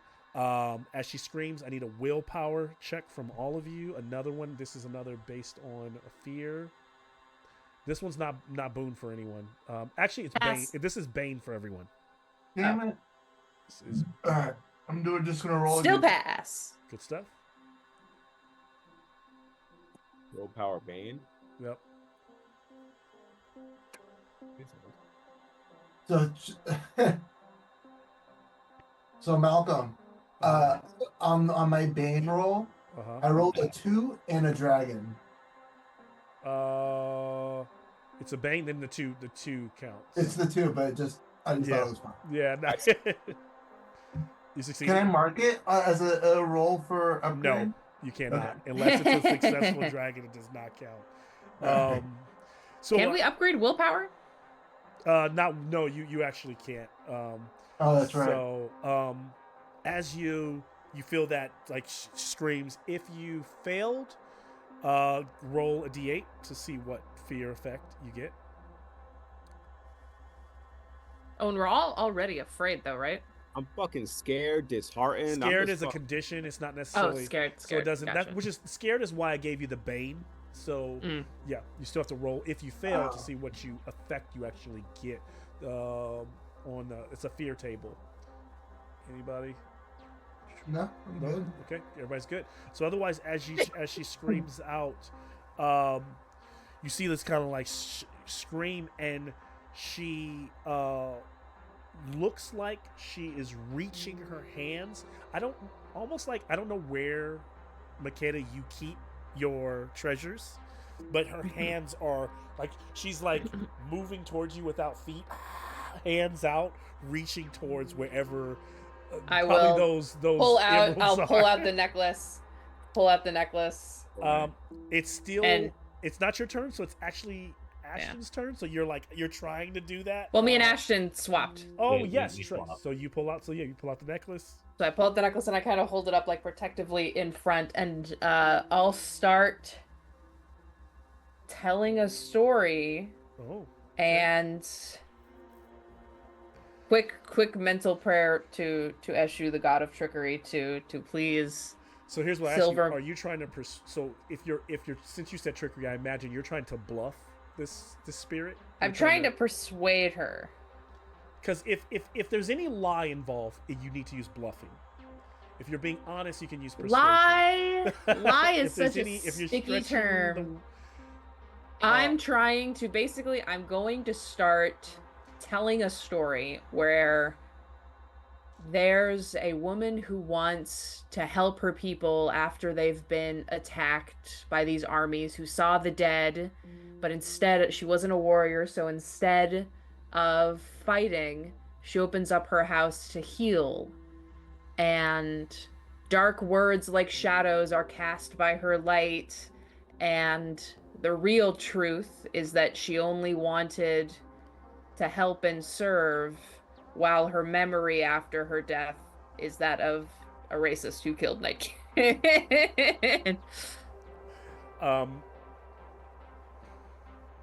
Praying to Eshu, god of trickery, give me please. a boon persuasion. Silver my words, great Eshu. Boon persuasion. Boon persuasion.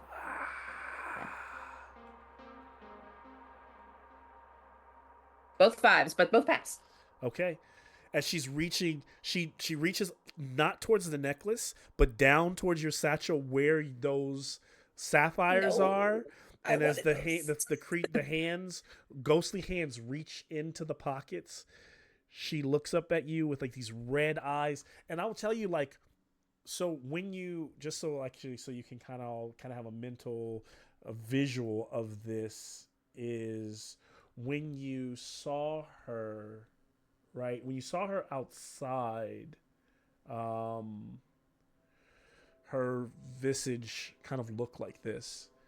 The way she looks right now is more this like screaming, and but then her face kind of stops and goes back to the previous. Hey. And she doesn't do any. It's just a blank stare. She's looking dead into you. It looks like she's like kind of peering into your soul, Makeda. And she just vanishes.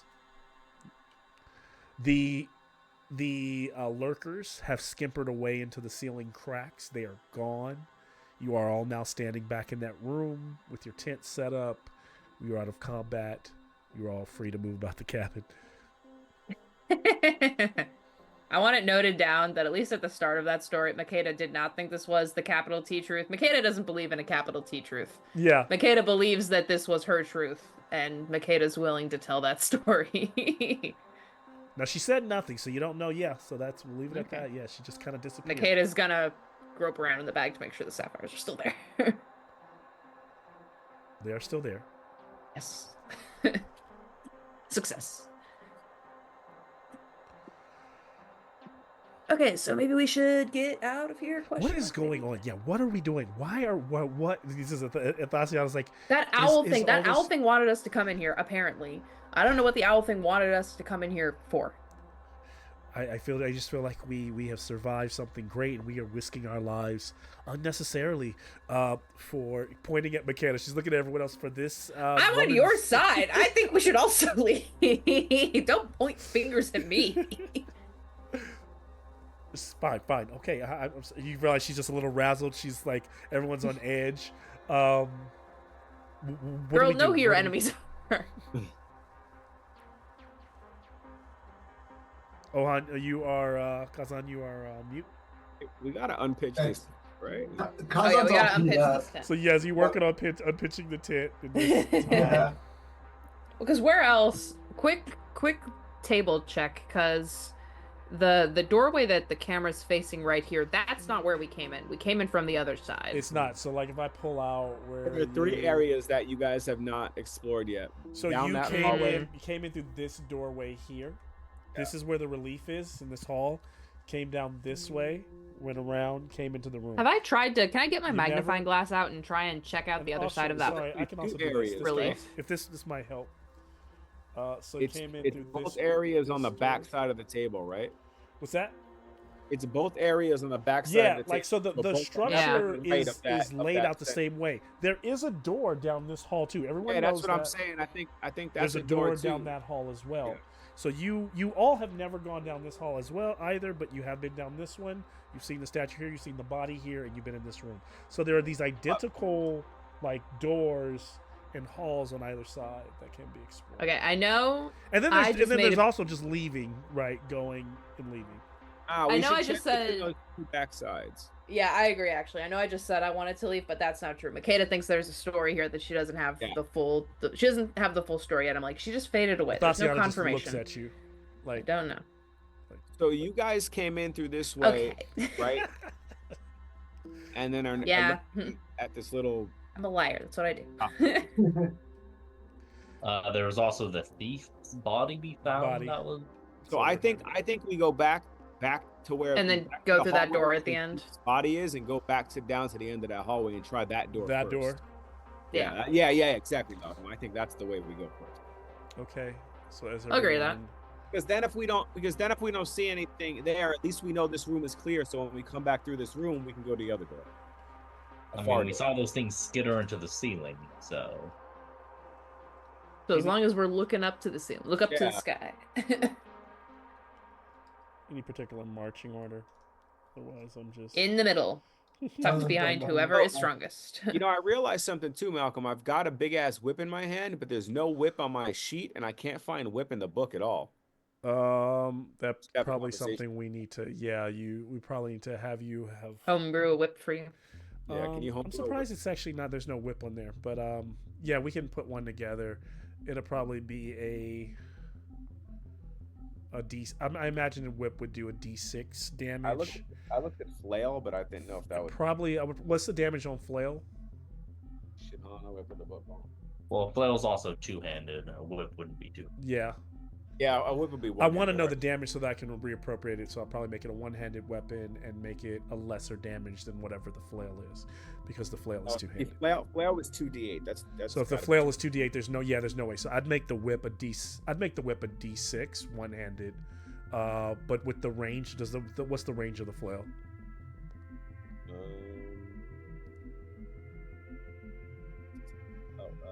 It says 2. 2 means 5 feet, so it's still close. So it's a melee adjacent weapon. Makes sense. Okay, so yeah, so you need to note that, add that to your character sheet. I'm willing to give you that. So the whip is going to be a D6 weapon. It's a one-handed D6 weapon.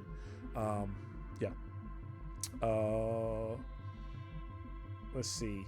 As you're moving down that hallway, the door is slightly ajar to a room, and you get this, Makeda and all of you, as you're even approaching, there's a scent of like a fine fluorescent perfume, and you start to realize it's a similar scent that you just smelled you probably weren't registering it from the screen, but it's the same scent that was left over in the room after the ghost apparition of the woman appeared.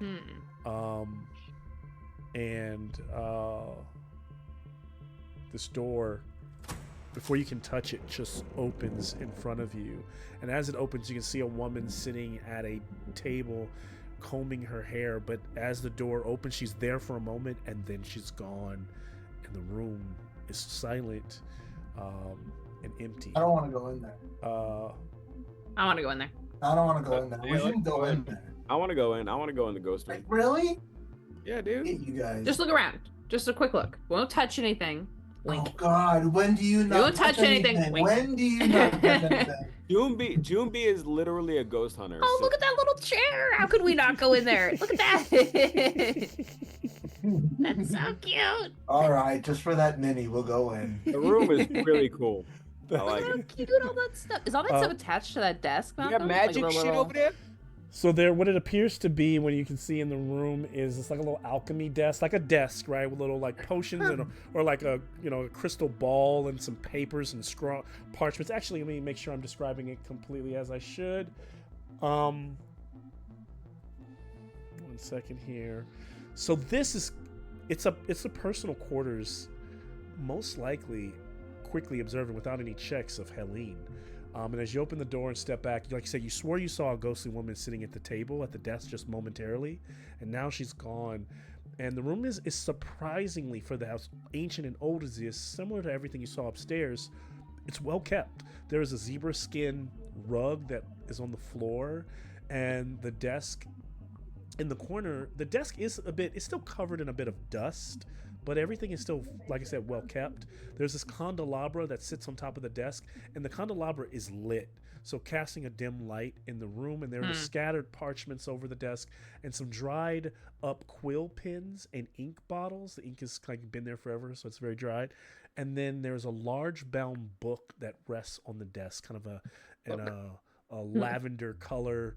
And then on the wall to one side, like on this side, there is a cabinet. There's actually two cabinet, and then one is like full of books. One bookshelf is like full of books, and then the other is like a cabinet that has a bit of little knickknacks and things, personal things on it. I'll turn it over to you all. So much to look at. I'm gonna have out my magnifying glass, and I'm gonna be peering without disturbing some of the papers on the desk, so I can get a sense for what's going on here before I delve deeper into one thing or another.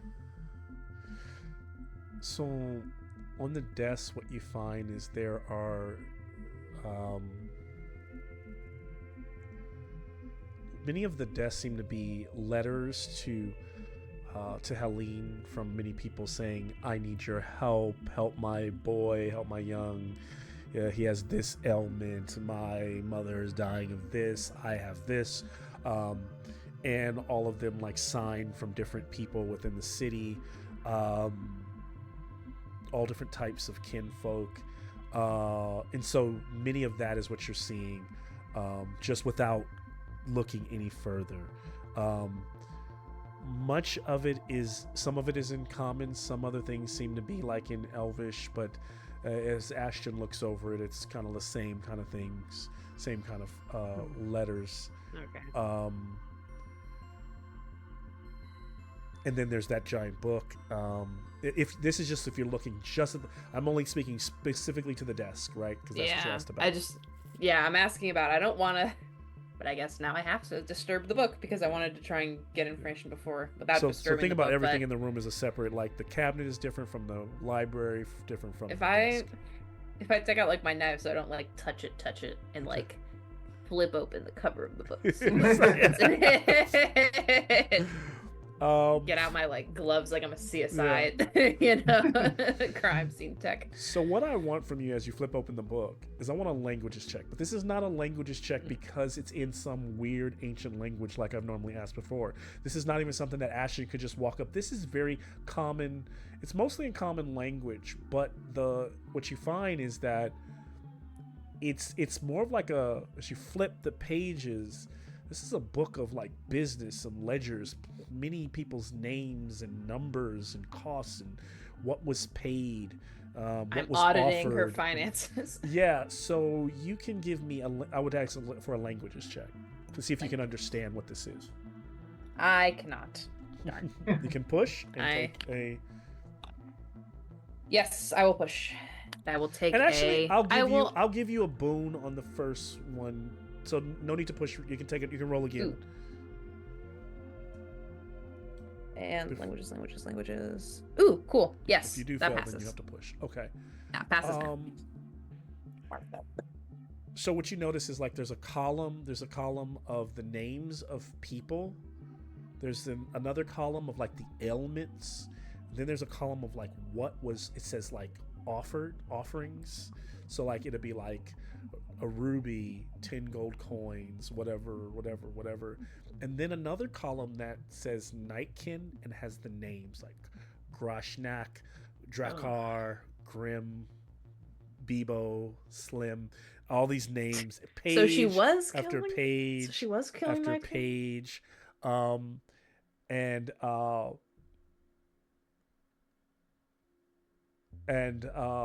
So you did get a success, right? So as you're flipping, you also find a page with some notes from her and kind of scratch and like and a few sketches of like Nightkin folk.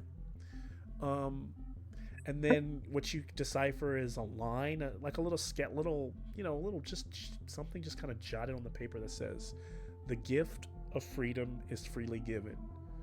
And then under it says, "To the fools I heal, and to those feared I freed."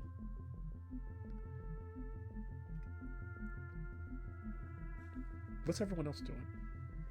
So wait, it says to the fools I heal. To the fools I heal, and to the fools I heal, and to those feared I free. Fazan wants to check out that long bookshelf against the right wall. Maybe she was a homie. I don't know. Maybe this is an opposite Get Out. You're situation. checking the cabinets or the bookshelf. The cabinet is like on the way right. Oh, Yeah. like this one? I'm going to the bookshelf. No, on the right. On the right, that one. Sorry, That. bookshelf. Okay. What did you say? I'm going. That Almost one said in the- Tempe. Where you going, Jimby? One behind the chair. that Okay, shelf. yeah. So what you find there? I'll start. As I walk to that shelf, though, Mm-hmm. I caress that chair she was sitting in. Like I kind of walk around the chair, and when I walk around the chair, like I touch the edge of the chair with I run my hand over the chair as I'm going to that bookshelf. And the chair just kind of slides $8 across the semis. floor to the other side. Almost feels like as you touch it, it slides away. On its You didn't own even will. on its own will, yeah. You find in a cabinet they're old dried up potion bottles, I herbs, start roots, stuff that has like long expired, like alchemy stuff here. Different ingredients, like I said, been here too long. And then you do see that there is just one like potion with like, looks like it's like one little swig left of a tiny bottle Take a sip. that Take a glows sip. just a faint purple color. It's purple. You have to do it. Take a sip. Does it smell good? It actually does. It actually smells really good. It actually. Is there? It actually. Give me a bushcraft check. Yeah. I wonder if Drink maybe her it's Chanel number 5. so good. Chanel number 5. Chanel. That's canon. Chanel. It's a Chanel. I got a Chanel. success. It smells. Alright. It smells actually just like the room. You know, it smells like perfume. Oh. It I don't could be think it's ingested, magical. maybe, but yeah, it actually strikes I don't you think it's more magical, as a though, right? perfume. It glows though. It has a slight glow, Yeah. and it has that glow like sometimes in the world, like things like you when you see those strong. So a regular think of this like a regular magical potion will be like a reddish color, like it would in D&D, Yeah. but a Yeah. really strong one almost like glimmers, right? Like it just it almost like you could see a strong potion. You could see it sitting in a dark room, almost like it's fluorescent. capped, right? Yeah, It's capped. Right? it's Okay. capped. I'm gonna So this just one has a stick it in little my- bit, and it just has in a my thing. it's a little glow to Yeah. it. I'm gonna take it with me. I'm just gonna slide it into my little side bag. I think. For you, Kazan, you're looking over the bookshelf. There's tons of books. There seem to be books on anatomy and herbal remedies, Alderian philosophy, just different and other different good reads. That's just what you're seeing as you look. Like in terms of you look at the spines of the books. What are you? Tell me more. You can tell me more about what you do, or what you're looking for, or what you touch, and all that kind of stuff.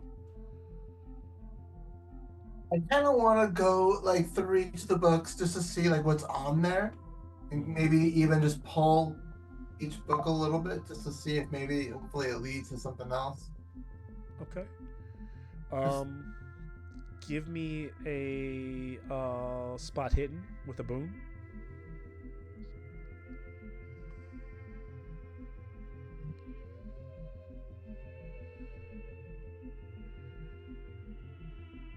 I just do the D20 again, right?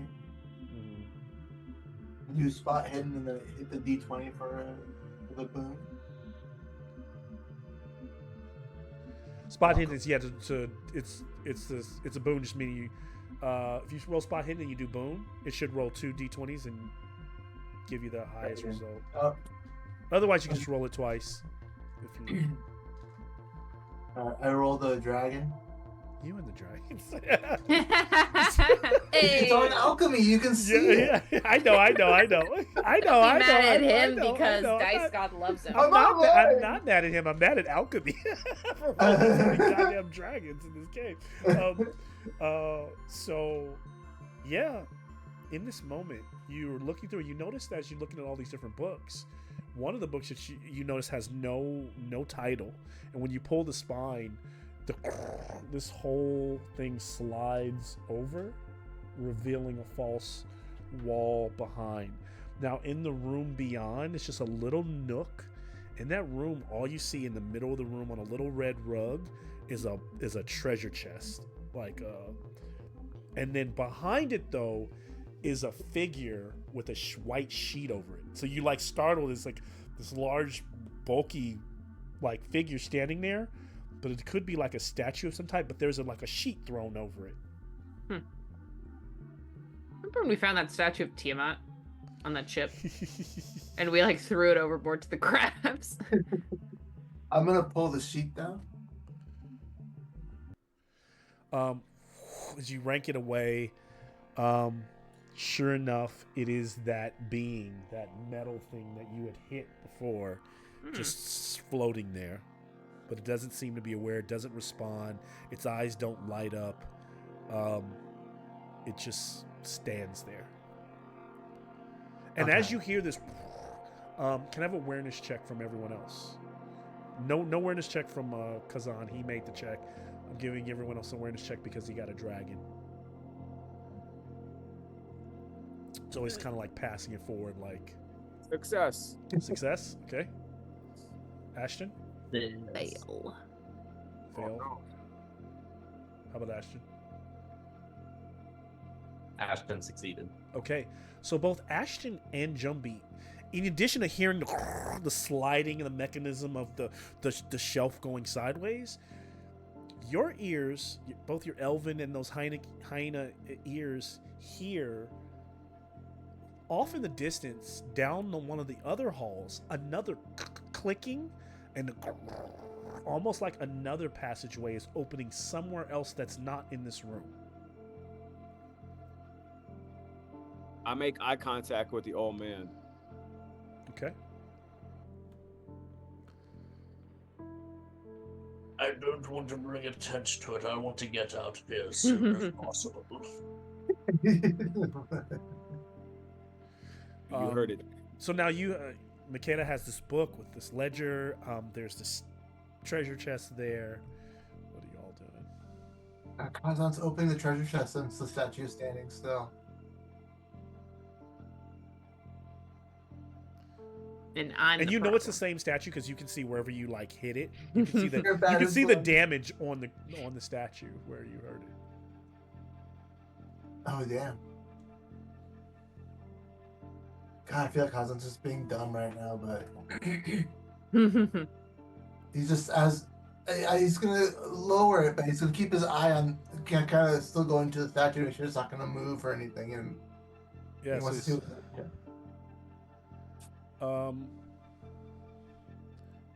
So as you open the chest, it clicks open, and where you like unlatch it, a little needle goes, stabs your paw, your hand, and you can I have a you like it's like a little prick. Can I have a Constitution check against the potency of whatever poison this may be. all right, what am I rolling again? You're rolling Constitution. Oh, okay. So here's the thing. This is an opposed roll. Whenever like something's like a poison, there's usually a number. It's usually 8, 10, 12, or higher. The stronger, the lower it is, the lower you need to beat it. So for example, if it was 8 and you only needed a Constitution of 10 to beat, you might beat your normal Constitution, but you may not beat the poison. Does that make sense? So you need to roll as low as possible. So I'm gonna push my roll. I failed that first one.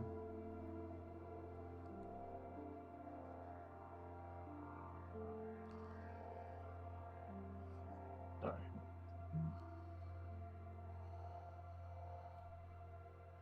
There we go. Oh my god. Okay, I failed. Gosh. Ah. I'm glad it's not a demon. At least it's not a demon. Yeah, I'm gonna see it that way. You right immediately feel like your kind of focus draining. You take 6 points of damage now, and you are considered poisoned, and that's in your system. So we don't know. You will need to find a remedy for this. Maybe it's something natural and it just wears off, or it could be fatal where it just continues to sap life over time. Okay. Inside the treasure chest, you do see there's a ruby wrapped in a cloth, like kind of laying in a cloth. It's probably worth about 25 gold coins. There is a book that looks to be like a sketchbook. And then there is this ring with a green, like a green emerald kind of in it. Those are the 3 things that are in the chest. And the statue does not, the thing does not move. Sketchbook. Its eyes don't glow. It seems to just be kind of like shut down and like sitting there. Do I have to pick one, or can I grab? No, you can take all of it if you want. Yeah, I'm gonna pocket everything before I pass out, and then I'm gonna waddle back to McKenna. Does anybody put the ring on, or are you just pocketing the ring? No, just throw everything in a pocket for right now because I don't feel so good. Ugh. So I'm gonna walk back. I'm gonna be like, I found it. I found it. And McKenna, everyone would have seen this. So you probably would have seen him hovering over. You may not have seen all the content. Well, I am items. worried if he is looking. Would that be healing? Could I try and You could like try to do a healing check. see what kind I of? have bandages on me, but I don't know if that's gonna Yeah, work. this If won't be you're this just won't be a poisoned. healing check to give him life. It'll be a healing check to try to identify what's Yeah, what's going on. with him. Yeah. Hey, pass. It is. So when you look at, you ask him what happened. I imagine you show him his thumb and stuff, and maybe you look over the needle. Ugh.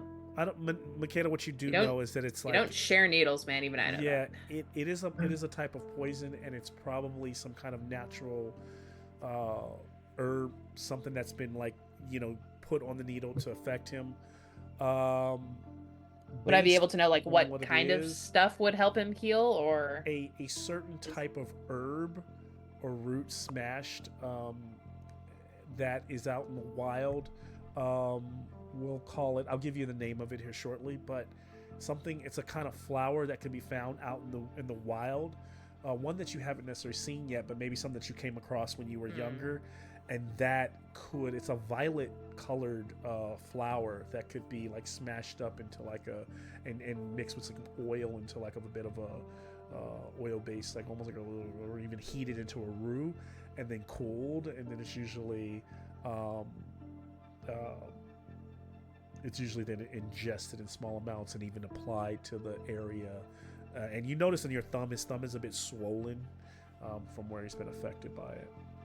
I like wrap his thumb in a little bit of bandage, and then like grab his like muzzle, and I'm like looking at his eyes, like, you'll be fine. Without that gonna- herbal, it will be fatal. It will continue every shift. He cannot heal, and he will continue to take Okay. D6 until. How long is the shift? 6 hours, 6 to 8 hours, 6 to 8 hours. So You it got- can stretch a little bit. You got 6 hours. You got 6 to 8 hours. It's How, fine. how many hit points do you have left? 6. So jeez. Let's get out of here. We need to find this herb. Actually, that is I'm gonna open up the book here and look at the new character page. How successful were you on that healing check? What was the number? I got a 3. Okay, that's actually pretty high. Okay. Can I just be sucking on it to get? I'll say think about what I shared with No, you. that's worse. No, you don't herb- want to ingest. It's in your blood. Don't ingest The it herb, through the your herb mouth. is violet. It's a purple color. It's a herbal fluorescent flower. It's not like I could find something, dried something in like all of her alchemy kit stuff that's out in this main room that they were pawing through earlier. Like you said, she had a bunch of jars of like old alchemy stuff. Do you want to give me a bushcraft check? Sure. If you fail this is it. You won't get any new information. I can't push. Oh, you can always push. You can always push as long as you got a condition to be able to push. So yes. I will push. I will become disheartened because this sucks. And I even worse failed. So I'm now disheartened and I don't have the Jumpy, information. did you catch all that while you were gone, or what's going Oh on? no, I went and put the kid to sleep. I'm sorry. Okay. Anybody want to fill him in very specifically on all the information? Yeah. So. Kazan is dying. Hey, you know what? Poison, I got that part. I was gonna tell him in my own way, Okay. heroically. Okay. Found a robot, and then this huge chest came, and I lifted it with one hand. Yeah, I can do that.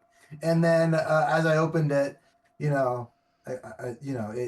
bit me, and when the chest bit me, now I'm poisoned.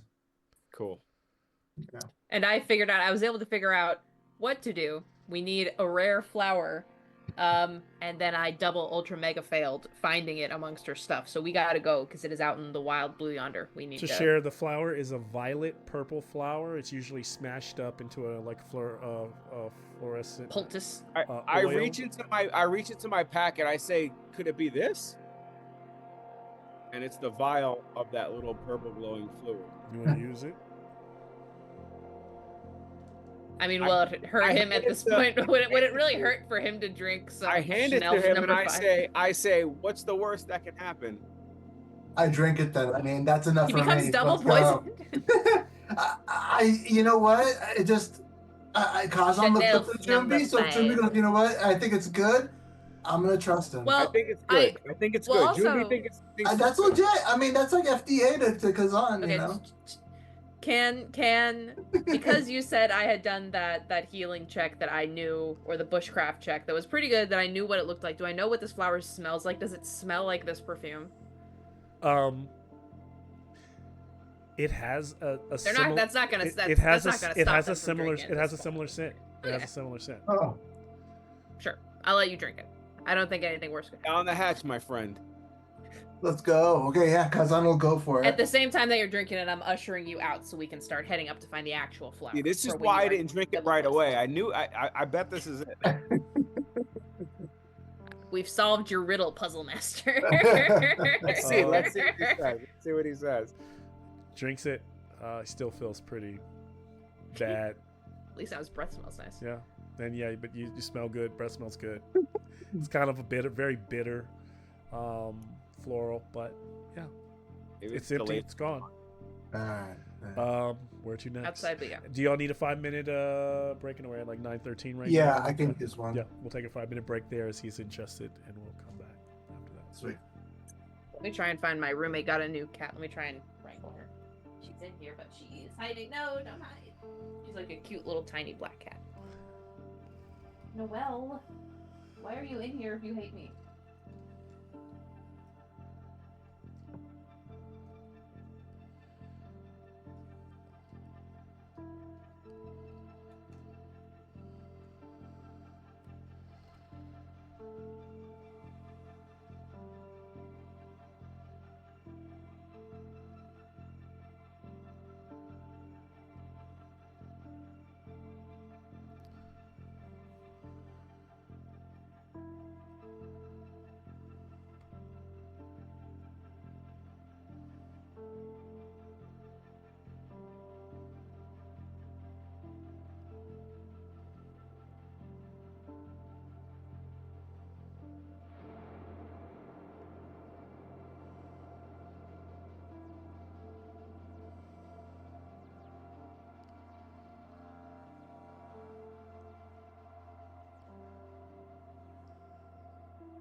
It's crazy how many fires are going on. This is 4, 5, 6. I know. I know, and we're finding out that some of them were like It's crazy when Sean set the sunset fire before we had started the game. That hadn't even started. I'm looked at my app and now there's a sunset fire. So, jeez, got eaten.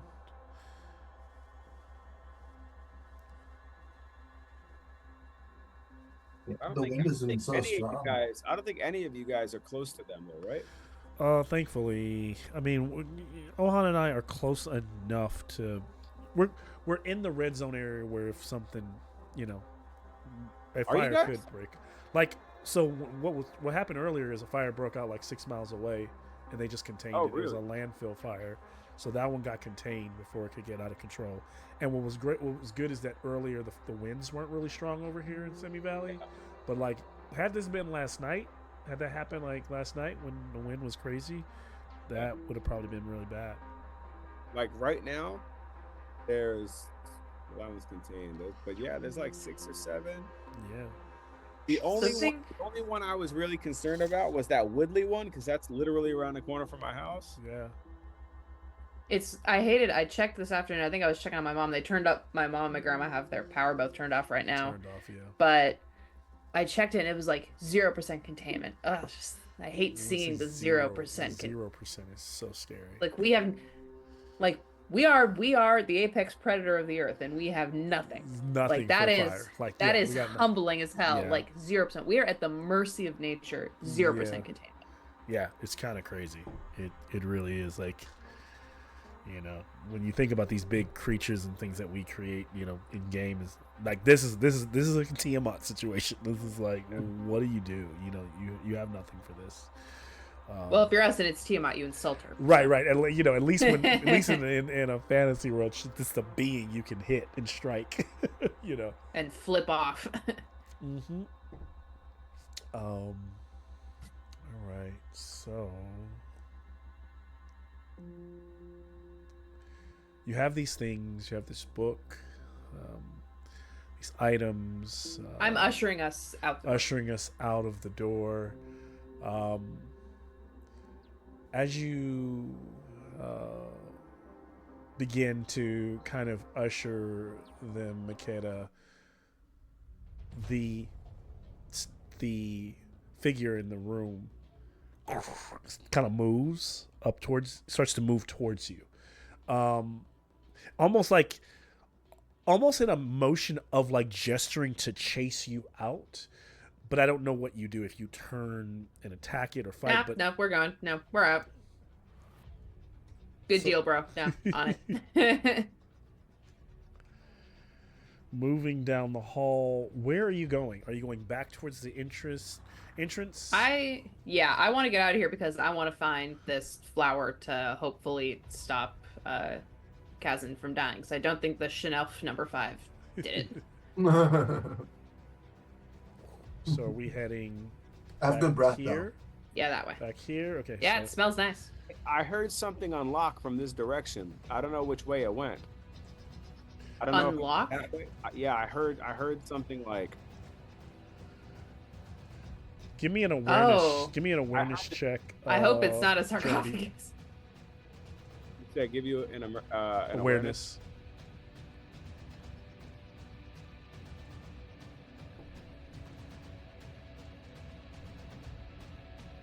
Fail. Okay. If you don't want to push, you can continue. So yeah, you're telling gonna them, push. hey, I heard this thing. I'm I gonna don't. push. I'm Okay. gonna push. Tell me. Make sure you mark what your condition is going to be, and make sure you're. Yeah. First of all, I was supposed to. For some reason, this did not correct. I'm already scared. Am I still disheartened from earlier? Mm-hmm. You are. And I'm Ugh. scared. So how about I am? And I think also- you all took a short. Rest, or like what we call a stretch rest. Like a already. 15-minute while we You were took the digging 15 through that minutes. stuff. So yeah, so which means you've taken. Oh, Oh, ah. actually no. So you all are good. You could take a stretch rest right now because you have completed a shift rest, but you're also being chased by the metal thing behind you, so you probably can't do that right now. Yeah. Then yeah. So I'm gonna push and become disheartened, I guess. Aren't you already disheartened? Oh wait. So You did a charisma one, right? yeah. So you're already disheartened. So how about You're already sickly on Constitution, right? Or We're pretty and messed up. you're did you pass your willpower one? Well, No, I actually, was scared. I was scared and disheartened. So can I Scared be and sick? disheartened. You're scared and disheartened. And scared is scared. What is when I don't have That's what's that based on? What ability? scared as willpower. Willpower. Okay, so then yeah, you could be sickly if you wanted to. I'm gonna be sickly. Which means that long as you what's the on the check that you're Sickliness. so activate. awareness is what skill? What ability is it based on? Intelligence. Intelligence. I got that. So as long as your intelligence, Yeah, you're good. intelligence. Okay, so then you're not making it a disadvantage. You're not making it at a bane. I failed again. Okay. It doesn't mean anything. You can't make any choices you want to make. You heard it from somewhere you did hear it from somewhere other than probably the front, but you don't know where. I tell everyone it was definitely from not. So that Hmm. really only leaves that one direction. Now you all need to keep moving because the thing is coming for you. So I'm gonna start making we either moving. attacks Moving. That or way. Moving. No, we're moving. We should when you go get back down towards the window. hall towards the front, Howdy. the staircase is completely blocked by caved-in rocks, Yeah. and you hear the hum of the creature Now of we're the gonna be cornered because we should have went up Gramps. the other way. coming Gramps. around. We should have went to the sarcophaguses. So now you're down here. It is slowly. You can hear it coming. You're faster than it. It moves very slowly. So it's kind of like Jason stalking you. It's like I was gonna say, yeah, he's walking. Sounds like, oh, we need to take a shower. But now we're blocked. But now we're blocked in both directions, though. you could right? go that way around. If it's the same way, you could go way that way around. There's a door down there. Can Ashton There's the room here. What do you? stone mold behind us or something to stop him or uncover the Yeah, stairs? Ashton, what do you do? You're pretty reliant on that thing. Yeah, I Ashton- like it so far. Ashton I'm could like, start- Hey, I'm not. Yeah, I'm not If complaining. Yeah, Ashton Grips has on a the rock, spell, that's- he could block it. You know, I mean, I will attempt the stone wall. or I mean, because it's not like mold earth in D&D where you can just clear out the stairs for us. No. Yeah, no, I can't do that. Okay, never mind. Quickly, we go. There's like a funny thing. It's like I imagine us all going like Muppets, like we're just, Muppets walk with their legs yeah. under the Yeah. screen. Yeah. But then I can see all of you like walking like that, but then Kazan's just being dragged, like because he's He's just like, ugh.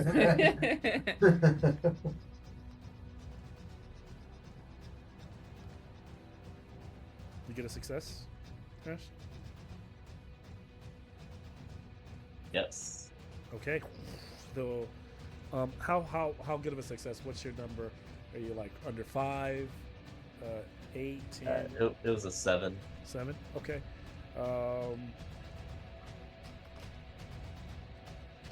So you block the wall off. The creature is behind you now. The wall, it's also walled in here. So where do you all go next? Not clearing rubble.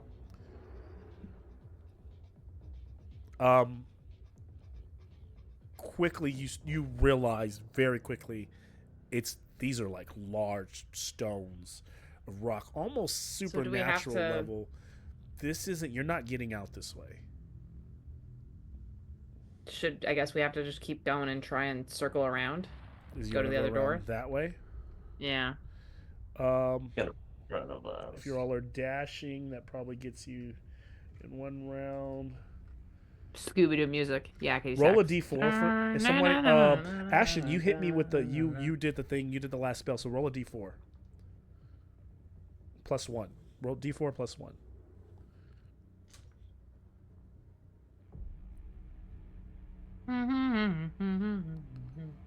Three plus 1, so 4. Okay. So you are dashing. So what that counts is like 4 rounds of action as you're trying to figure things out. So this gets you about here. I know I don't have you can kind of see the layout. It's not the best. Actually, I might be able to do my own. So you don't see me right now, but you can kind of see you're in this hall. If you're looking at my window, there's a door down there. and then there's also the room you came from. So it looks like the place is asymmetrical in terms of the way it's laid out. So do you go straight for the door? Do you circle back into the room? What are you doing?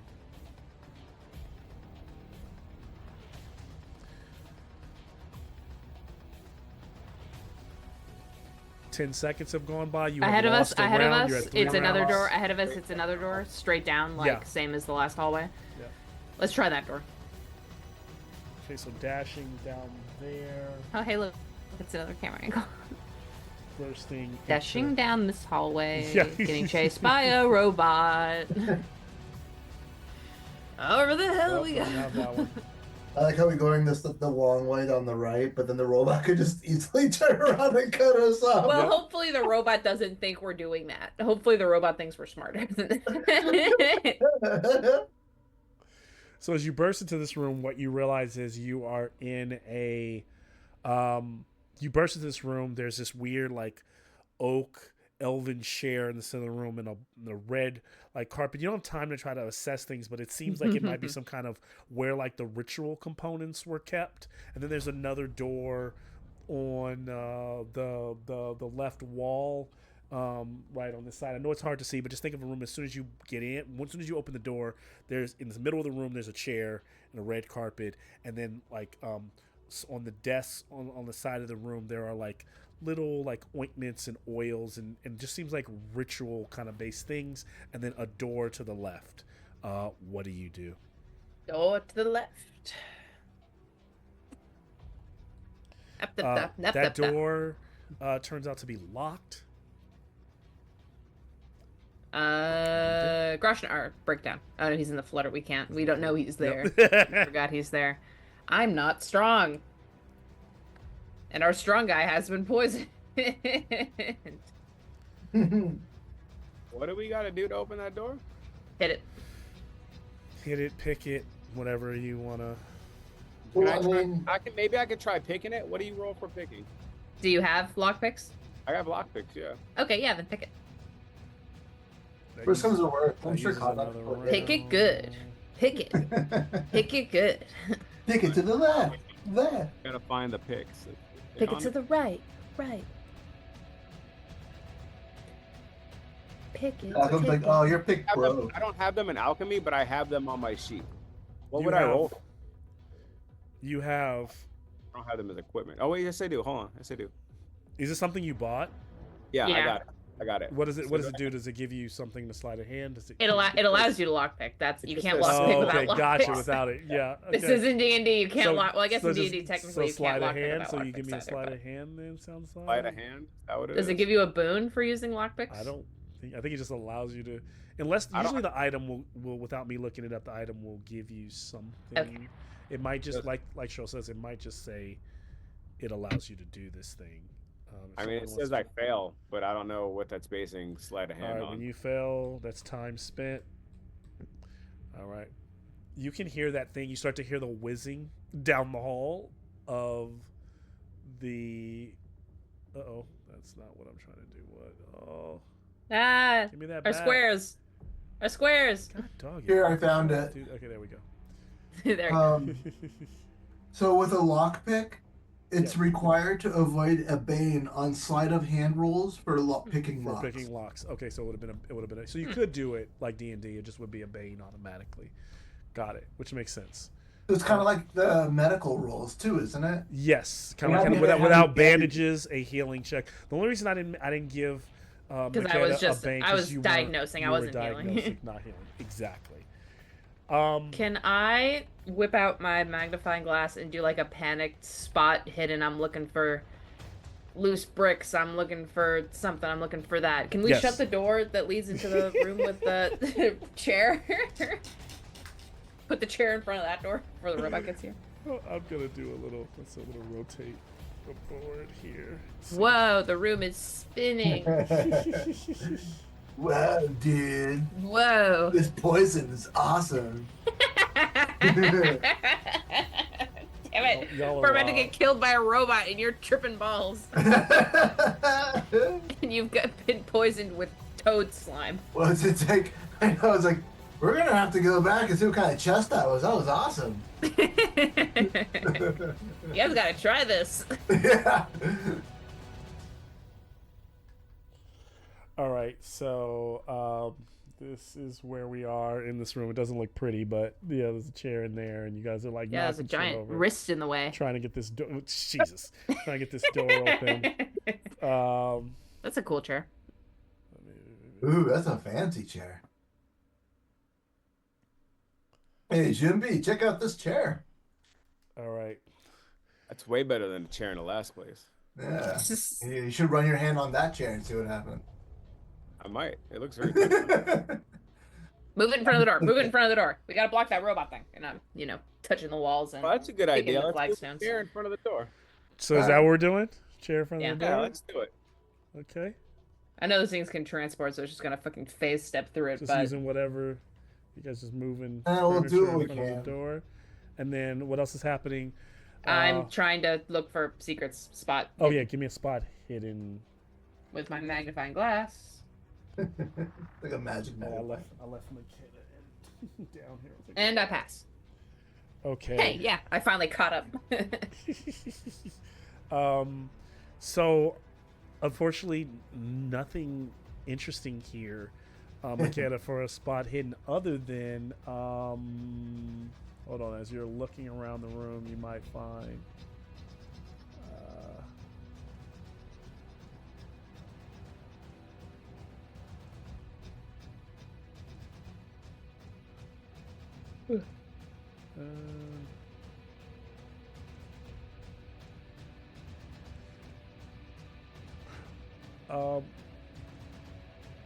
what you do find is like a parchment that talks about, it's not something that's worth, but it almost looks to be like you're looking at the door, and like on the side table there is this like hanging next to the door, it's like a ritual checklist of things that need to, and one of the things says like ring of health. It says ring of health, and it says like a number of other things, so that kind of stands out to you. But Ring of health. Oh, wait, I dig through Kazan's pockets and I pull out the emerald ring and I shove it on his finger. on his finger. Yeah. Okay. Is it a the ring door, of health? The door is still locked. 2, 3, 4, 5, 6. The creature is Comes still like, advancing. So your position is still being kind of advanced on. If it's like a ring I'm of gonna kills move you, this then I am out of so the sorry. way. If it's a ring of kills you, I am so sorry. So in terms of you all's if position, it's a ring of just die, I am so sorry. Next game, somehow you found another survivor. Turns out that thief was just sleeping. Yeah. all right. So I'm still so you all are still feeling like so far no one's breaking this door down. I know we're not in like combat or anything like that, but I'm just like thinking this is like, it's almost like chase rules, like what is happening next. I mean, do we want to, if me and Jumbi try and like shoulder, I know we're not strong together, we're not strong individually, but can we hyena pack, like both of us put our shoulders into the door to try and break it down? Sure. I'll give you guys advantage. One person makes the check. It's a strength check, so whoever's at the highest strength, but they get a boom. What's your strength?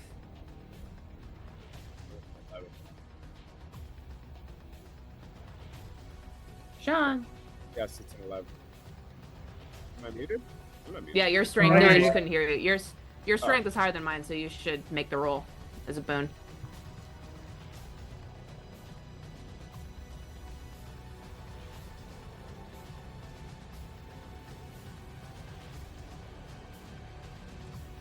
Yes. Yay! You are able to burst that through that door. You both go crashing through the door, Jumbi and Makeda together. Jumbi taking the lead as the door bursts off its hinges and swings open. Inside, there's a long, maybe a 20-foot corridor leading to another door. Inside this room are 3 small cots. Looks like you're taking in, like, Helene, when she's down here in the temple, probably needs help, and this was maybe where other what do you call them? Help cultists. Someone stayed here. This was kind of like a quarters of some type. Acolytes. Acolytes. Yeah, yeah. This is what you see. And actually, I'm going to move them to this side just so they're more visible since I've doesn't really matter in terms of, but you can see the cots here. And so there's a little pathway to a door there.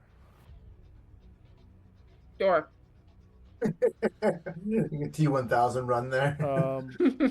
Immediately Oh, as you guys burst through the got my door, 10,000 steps today. Hey, there you go. you Good for your hear. health. I'm gonna roll here with a Bane strength, trying to bash that door in because I'm getting myself a Bane because of how you've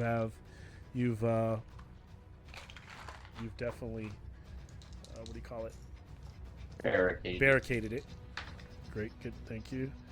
So yeah, I'm going to fail. This is the first time he fails, but one piece of furniture is moved away. What do you all do next? Advance into the hallway. All right. So are we? Who's leading the way? Whoever's leading the way can just continue to tell me. It sounds like it's Jumby at this point. So Jumby, that door is open, and then the door opens, and the record, like everything, kind of stops for a second, and what you see before you, it's a toilet. Yeah. What do you do? Kazan throws up into the toilet. It smells like Chanel number 5. It hasn't been used in very long, but it's a small little room, and there's a toilet there, Jumby. Anybody need to go? I mean, we don't know. We need to go, but I was hoping there'd be a second set of stairs. I'm gonna go in there and see if maybe there's like a back wall or I don't know, dude. Give Maybe me a it's spot like hidden check. yeah, let's do that. Spot.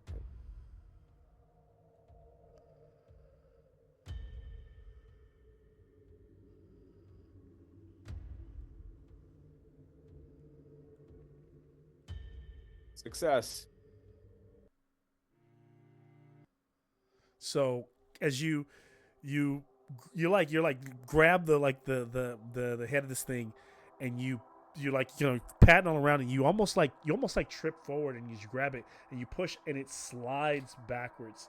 And it slides backwards. Underneath it is a trap door that leads to a passage underground.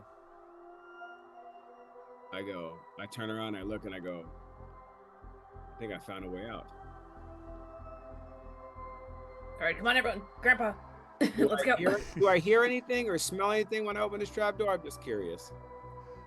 It like I said, this thing hasn't been used in ages. So while there's a bit funky smell of age being the funk is here from, but at the same time, It smells like Ashton. it looks, because what it is it's here's the thing: the toilet is not a, it's not like it's not a sewer system. It's not connected to anything. Yeah, that bowl's not. It's not real. It's like a pot. It was like a pot False that would toilet. have been How many thrown interns out. got And fucking so- killed for using the false toilet? So it's simply just a false toilet, and and so it's not super crude and nasty, like, but behind there, under there is this tunnel, and it goes down, and it goes on. You begin to travel, and as you all move through it, you soon enough, the banging, because you're moving as fast as you can, the banging of the metal behemoth on the door gets fainter, more faint with each step, as your foot's on the cobblestone, and it's this pitch darkness, right? It's a hall similar to above, and it's maybe enough for you all to just single file run through it, and you're running in darkness for a few minutes, a bit of dampness on the earth, when suddenly the pathway in front of you lights up, and you see that feminine figure of Helene floating in front of you, blocking your path. Does she look like her she's chill self or like her wigged out self? She looks like her chill self. I'm going to grab Kazan's arm and try and kind of steer him to the front of the group and say, like, my friend, he's got poisoned and he needs some help or some healing. I don't know if you've got anything, or if you will just let us out so that we can find the thing that can heal him, but we're trying to get out.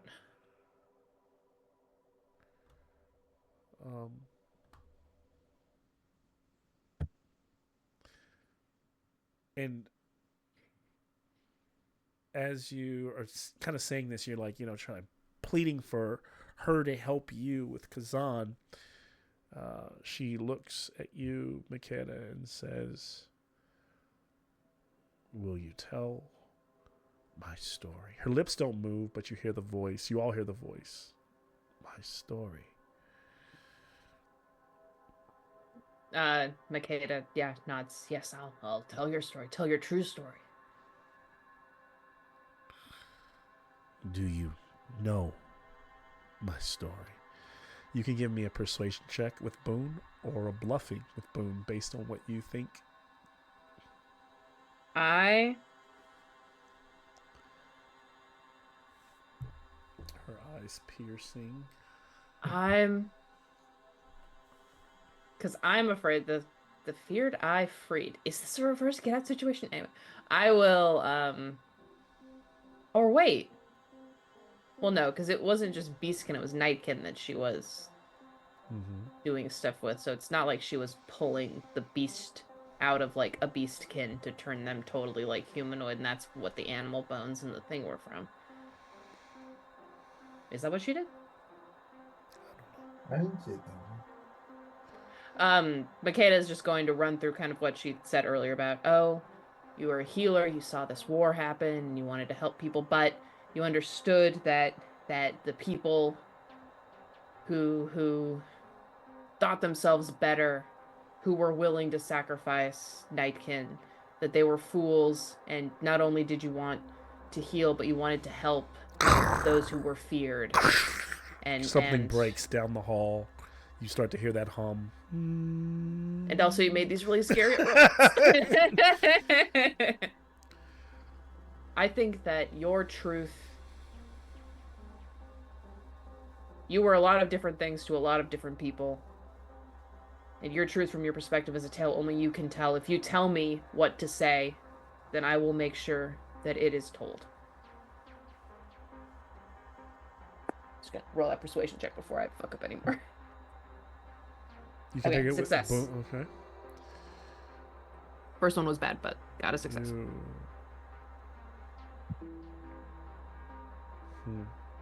And you hear from behind you the hum is that the metal creature kind of moves into the room, and its hand.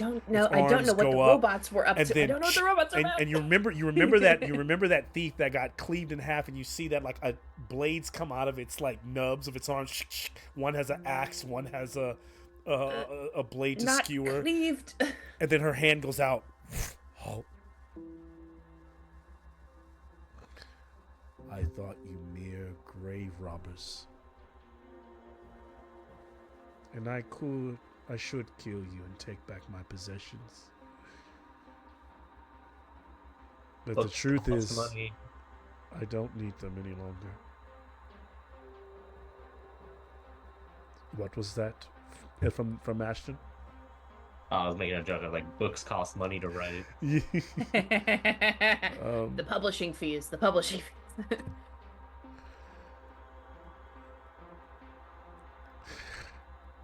You have the truth now.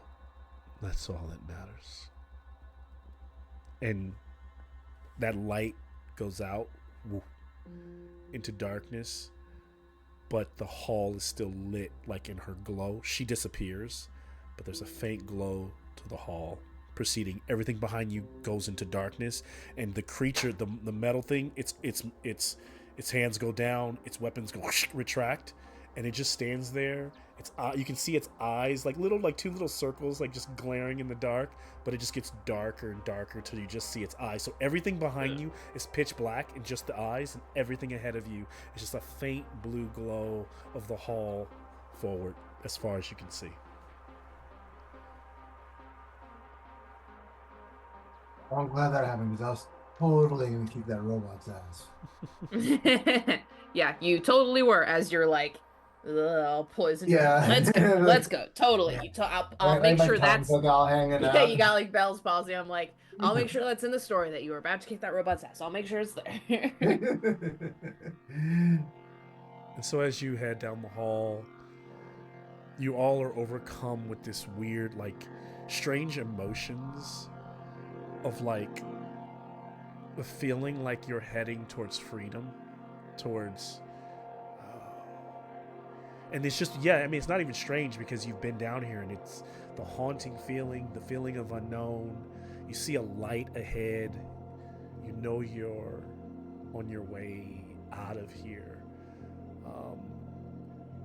But there's something weird about the natures. There's almost something spiritual about it that's an extra layer of that feeling that's on you, and you can't quite identify what it is.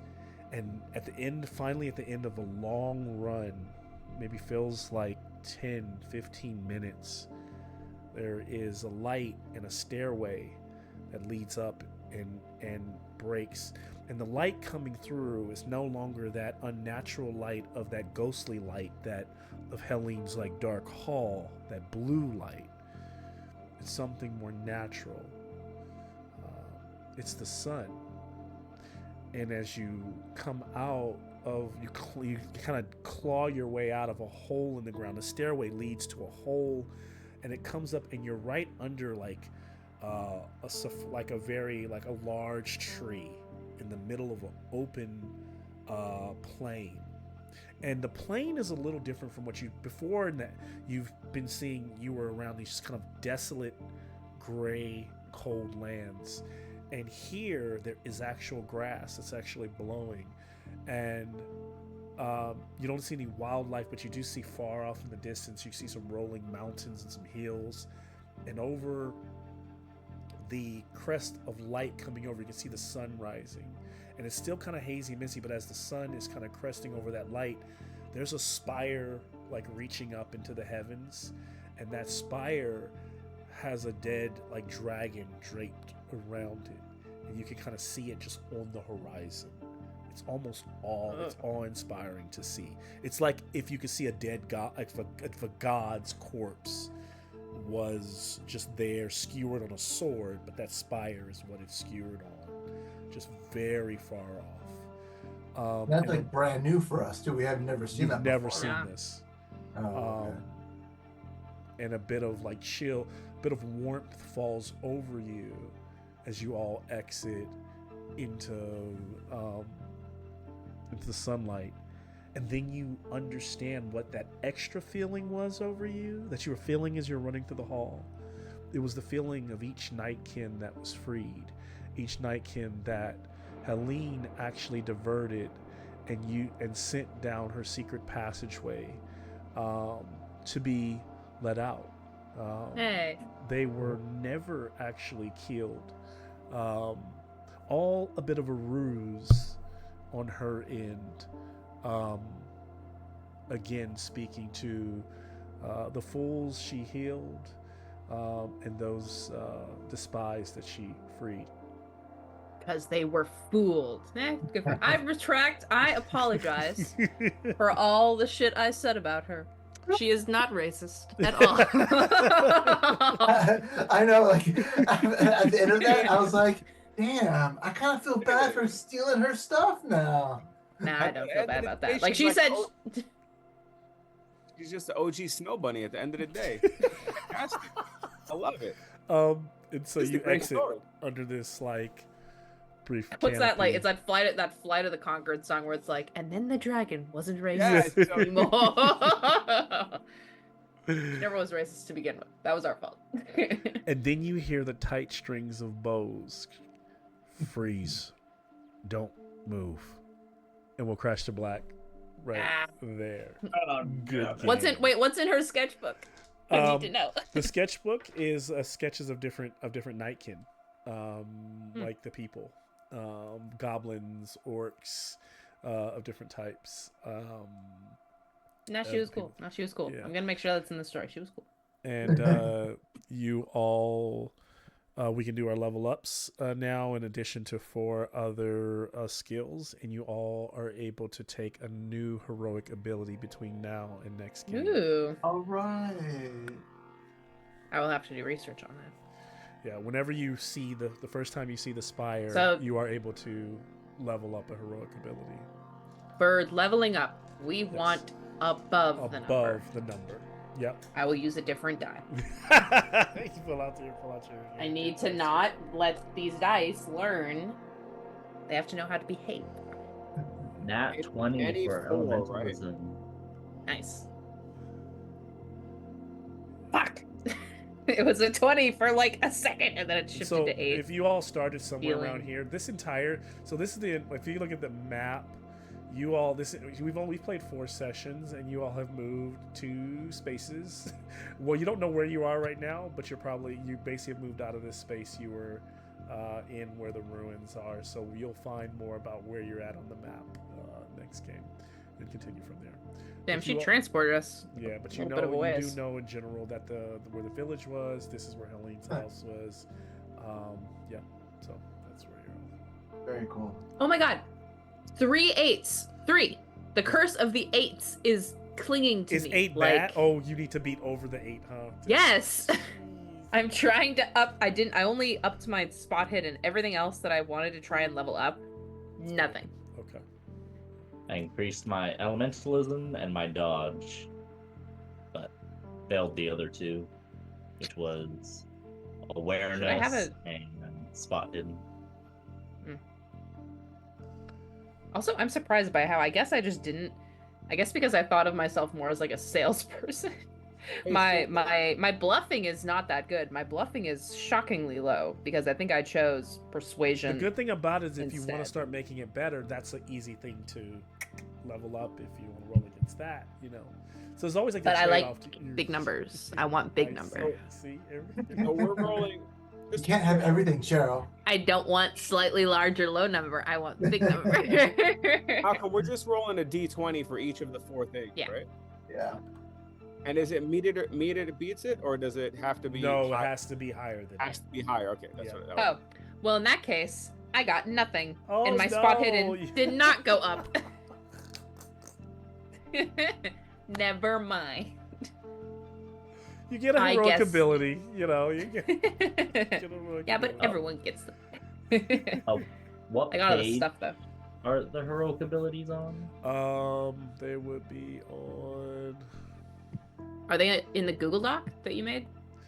No, they're in the main rulebook, and I think because I don't think I've made any new heroic abilities. I've made some new spells. They're gonna be Oh, no, there's one here for after spells. skills. Their heroic abilities. They are on page 35 is where they start. Backstabbing, assassin, battle cry, deflector. I can tell you a few that are becoming popular amongst my other group. One of the most popular ones that everyone takes first is fast footwork, because fast footwork allows you to spend willpower to make an evade action that doesn't take your turn, that doesn't take your action. So if you get hit, you can evade and then still keep your action. That's popular. Defense is popular. Defense allows you to parry and it won't take your action. You can parry as much as you want. You can parry as every time a creature attacks you. Same thing with evade. As long as you got willpower, you can do it. Defense, but the good thing about parrying is if you can parry something, you can always score a crit on it. And if you score a crit, you can attack back and cause damage to the creature. You can make a free attack against the creature. Those are just some popular ones, but there's plenty of them. There's Disguise, Companion, Contortionist, Defensive, Double Slash, Fast Healer gives you extra d6 when you're going on a stretch rest. Let's see, Fearless, Focus, Guardian, Insight, Eagle Eye. Let's see, what's another one that's popular? Where do we find those heroic abilities? Page 35. 35. Oh, the book though. The book. In the main rule book, not my book. Yeah, not your The book. main rule book. Yeah. I think I've added one homebrew one. Let me see what it is. It's if you go to let me look at it. It's being able to memorize spells. Yes. Okay, that's the you got it. That's the only one. So you could take that one as well. I might add some new ones in the future, but right now those are the ones that are available. So my question is, and this is what I really wanted to know earlier too. Ooh. I finally got knives to 12. Yeah. To get backstabbing, Yeah. that's the requirement. Oh yeah, you gotta look at your requirement because you need to have a certain Yeah, level. so knives 12. To get that, it needed to be 12, and that's what I was trying to do. So now that knives is at 12, I can take backstabbing as a heroic ability. Okay, you can do that then. Absolutely. I'm tempted to get focus because it says increase your. Oh wait, your willpower points is increased by. Yeah, your maximum number of willpower points increased by 2. Yep. And you can select that multiple times. When do we get heroic abilities? It's only when we level up, right? When two Malcolm ways. decides, when you get a skill maxed out. Which is no different from D&D. Think of it in D&D now. Some DMs will do milestone, or some will do experience points. Think of this game as both. It's both at the same time. So milestone is when I decide, and it's usually when you complete like an adventure arc, right? And then the other way is experience. Is every time you level one of your skills to 18 and max it, you get a new heroic ability. So for sure, that is a good thing. If you're looking for big numbers, you're trying to get your numbers all the way up. As soon as you hit 18 on any skill, it's maxed. You can no longer go any higher, but you automatically get another heroic ability at the exact same time. So that is the benefit of continuously trying to level those up. You're trying to get to heroic abilities as quick as possible. What's everybody's max hit points? Ashton, what's yours? I just want to go around. Everybody yell out their max hit points. 14. 14? 19. 18? Oh god, I'm so squishy. Okay. I will give you all 1 robust. So that's 2 more hit points. Ooh. Yay. Oh yeah. Thank you. Yeah. So that's basically another heroic ability on top. So you get 1 heroic ability and then 1 robust from the DM. It's pretty much like so it's not like you can't turn that robust into a different one. It's just you get robust. Yeah. So that's it. Yeah. So then you guys are all.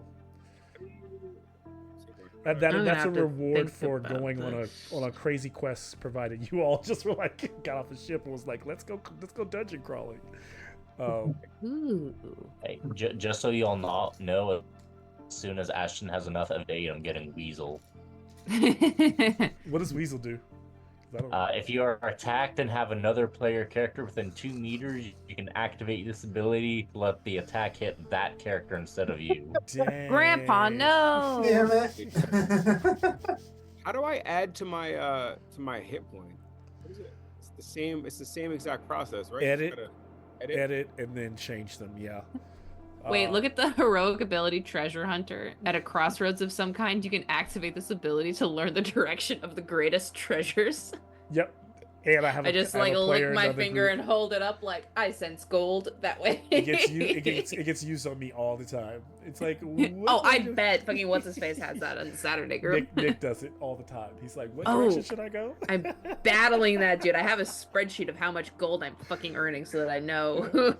He's already hiring people to be in his like little merchant guild. He's trying to get people in his like merchant Fuck that guild. guy. We're in the battle of the capitalists and I'm losing. I've got like I bits can't wait and till bobs. you all get to a point where you all like know in game where each other's at, so I can. I've got some jewels and that's it. Dude, I never realized that these fucking abilities, like I really, really, really like the mechanic of like I had to get my knives to level 12 before I could take backstabbing. Yeah. Like that makes me want to get all this shit. Like it makes me level up all the things so I can get all the fucking things. Like that's fucking really cool. You can become you can build a character however you want. For example, if you want to learn a new magic ability, you can take what is it called? Magic talent. Now you don't learn any spell. What's crazy about it is you just take magic talent. It just makes you open for magic. So now once you find a teacher, that person can teach you. But say Makeda took magic talent, now she can learn magic from, she can learn some spells from Ashton, right? On like as they work on things. So as long as Ashton is a teacher, which Ashton is qualified for a teacher for his skill level. Absolutely. So yeah, it's pretty cool, like how you build character. I really just, I don't know. I should have looked through all of these. I know I picked backstabbing because I really wanted. It's kind of like D&D. You guys start playing, but you had looked at your feats. Once you start learning the feats, it kind of the feats are everything. They really are the game in terms of like the customization of the characters. Some of these are cool, dude. Like this master spellcaster casts 2 spells in a single action. Yep. But it costs 3 willpower to do so. Yes. That's still pretty good though. Like that's 3 willpower, because that's still pretty good for 2 spells. But you still have to spend the willpower on the spells. So it's 3 plus 2, so it's 5 willpower. Plus 2. Oh, I see. Okay. 3 plus 2 plus 2. Because it's 2 spells. So that's 7. That's 7 for that one. Oh, is that the way it's written? If you activate this ability, so the ability takes 3, you can cast 2 different spells. 2 different spells as a single action. So yeah, that would be a lot of willpower. That but that's pretty. Really worked out good though. I feel like. Here's the thing: that's one of those things where you walk into a situation and you just you're trying to gun the bad guy down as quickly as possible. Yeah. You just lay it. Yo, but this is dope, dude. I didn't even look this far to fucking realize that this is how you get these. These are cool, dude. Yeah, I like this. Once you all really get it, you'll at some point you'll be like, oh, I got it. And once you learn, if you really like alchemy, once you learn those ins and outs of how you use your character sheet, it'll be very simple. It's just we're in those early. It's just like D&D when you're in those early phases. You're like, oh, what is this? I will take the master spellcaster as Ashton just because it fits his character. Yep. Okay. And then that he is a powerful mage. Yep. So that opens him up to.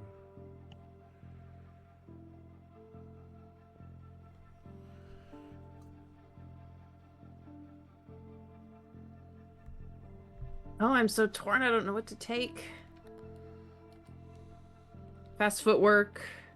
Do I copy Nick and take? Do I take insight? Do I take Weasel because I can take Weasel? Yeah. What if we both Weasel each other? It'd be That treasure one is super helpful because it does point you in the direction of like the most powerful.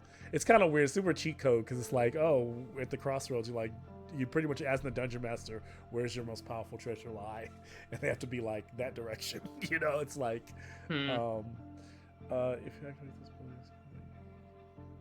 So you're taking master spellcaster. That's what you took, Ashton. Yep. Perfect, master Tanner. It's so funny. Could I, so there's this thing where I have a good, oh no, my performance sucks. Never mind, I can't take that. Damn it. Dude, had I known that that's I'm a scholar. Abilities, I would have been getting these last few weeks. I would have been spreading out a little bit. Yeah. Those things. But this is good now because now I know that like now I can look ahead and I can figure out, okay, I want this. What do I want to try to level up? What do I want to try to level up?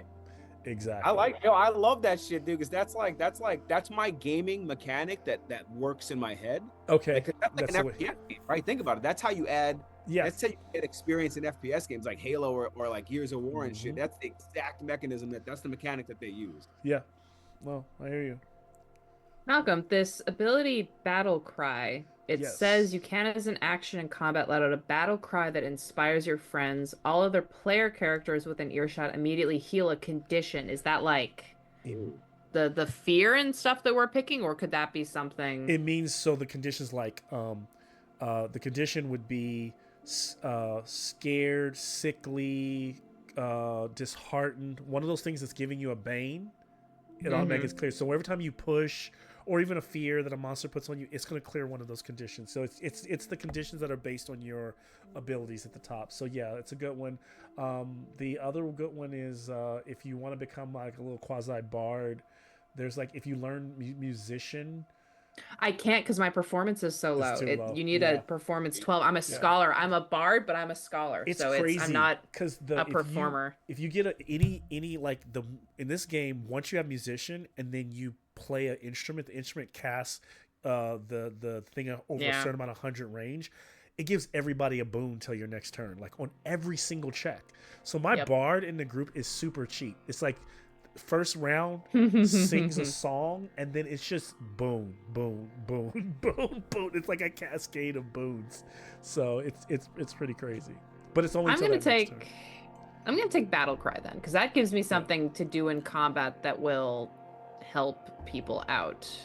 Oh, yeah, because right now she's been like stabby stabby. She's like just runs up and like dagger, and then I After- scamper away. After today, I'm taking defensive. I'm doing too much. I'm doing too much damage for the amount of hit points I have, so I need to start doing some other stuff. I would do the other one, the fast footwork, but to parry ranged weapons, you need a shield. No, you can also get Yeah, intercept arrow or something like that's in there. The like yeah, where you can catch just the go arrow. That's like stuff. You need that and that then, yeah. No, Yeah, if you have the intercept arrow one, you can do it with your melee weapon instead of having a shield. Also, in this game, you can fight. A shield is a weapon, which I really like. You can fight with the shield. So if you were disarmed, you could like bash somebody with your shield and parry with it, and block with it. Which, shields actually are kind of like used what they're used for instead of just being like a +2 to armor. Also, if the dice line up and you do the master spellcaster, and you get 2 dragons, one of the things on the dragon chart is you can cast another spell. So technically, you can do 4 spells in one action. Pretty insane. Also, everyone can do sneak attack in this game. So if you sneaking up on someone, counts as if you ever get an attack that counts as a surprise attack, you end up getting 2d8 instead of 1. If you use a subtle weapon, it increases your damage by 1 dice. So, for example, a 2d8 would be a 1d8 would be a 2d8 instead. So, yeah, it's just so you know. So it's not like D&D where you have to be a rogue to sneak attack. I debated taking Iron Fist just so melee, it's just unarmed attacks are 2d6. Yeah, that's pretty nasty.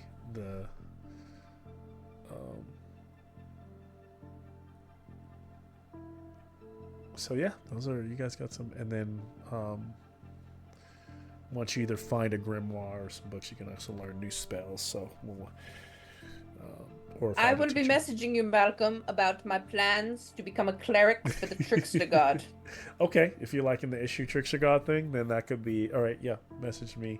That means that I can kind of have some foresight to think about what that looks like and what issue might be looking for in terms of getting that blessing. Question for you, Malcolm. Mm-hmm. So if we do find a grimoire for a magic school that we don't have, do we have to wait for a heroic feat in order to start learning it? If it's yes, or you find a teacher who knows it. I think that's, I think that's the way it works, because you would struggle with that. Because you would need to have that. So if you're elementalism, but you find an animism book, you would struggle to learn. Let me actually just read over it real quick, because I can go to the learning magic rules. I think that's how it is. Although but I could be wrong. I will be running away now because I need to wash my face before I read some Lord of the Rings and go to bed. Okay. Yeah, I'm gonna go to bed too. Later, folks. Good Yeah. playing Good with game, you. y'all. I'll Good seeing update y'all. my I'll update my alchemy thing with my new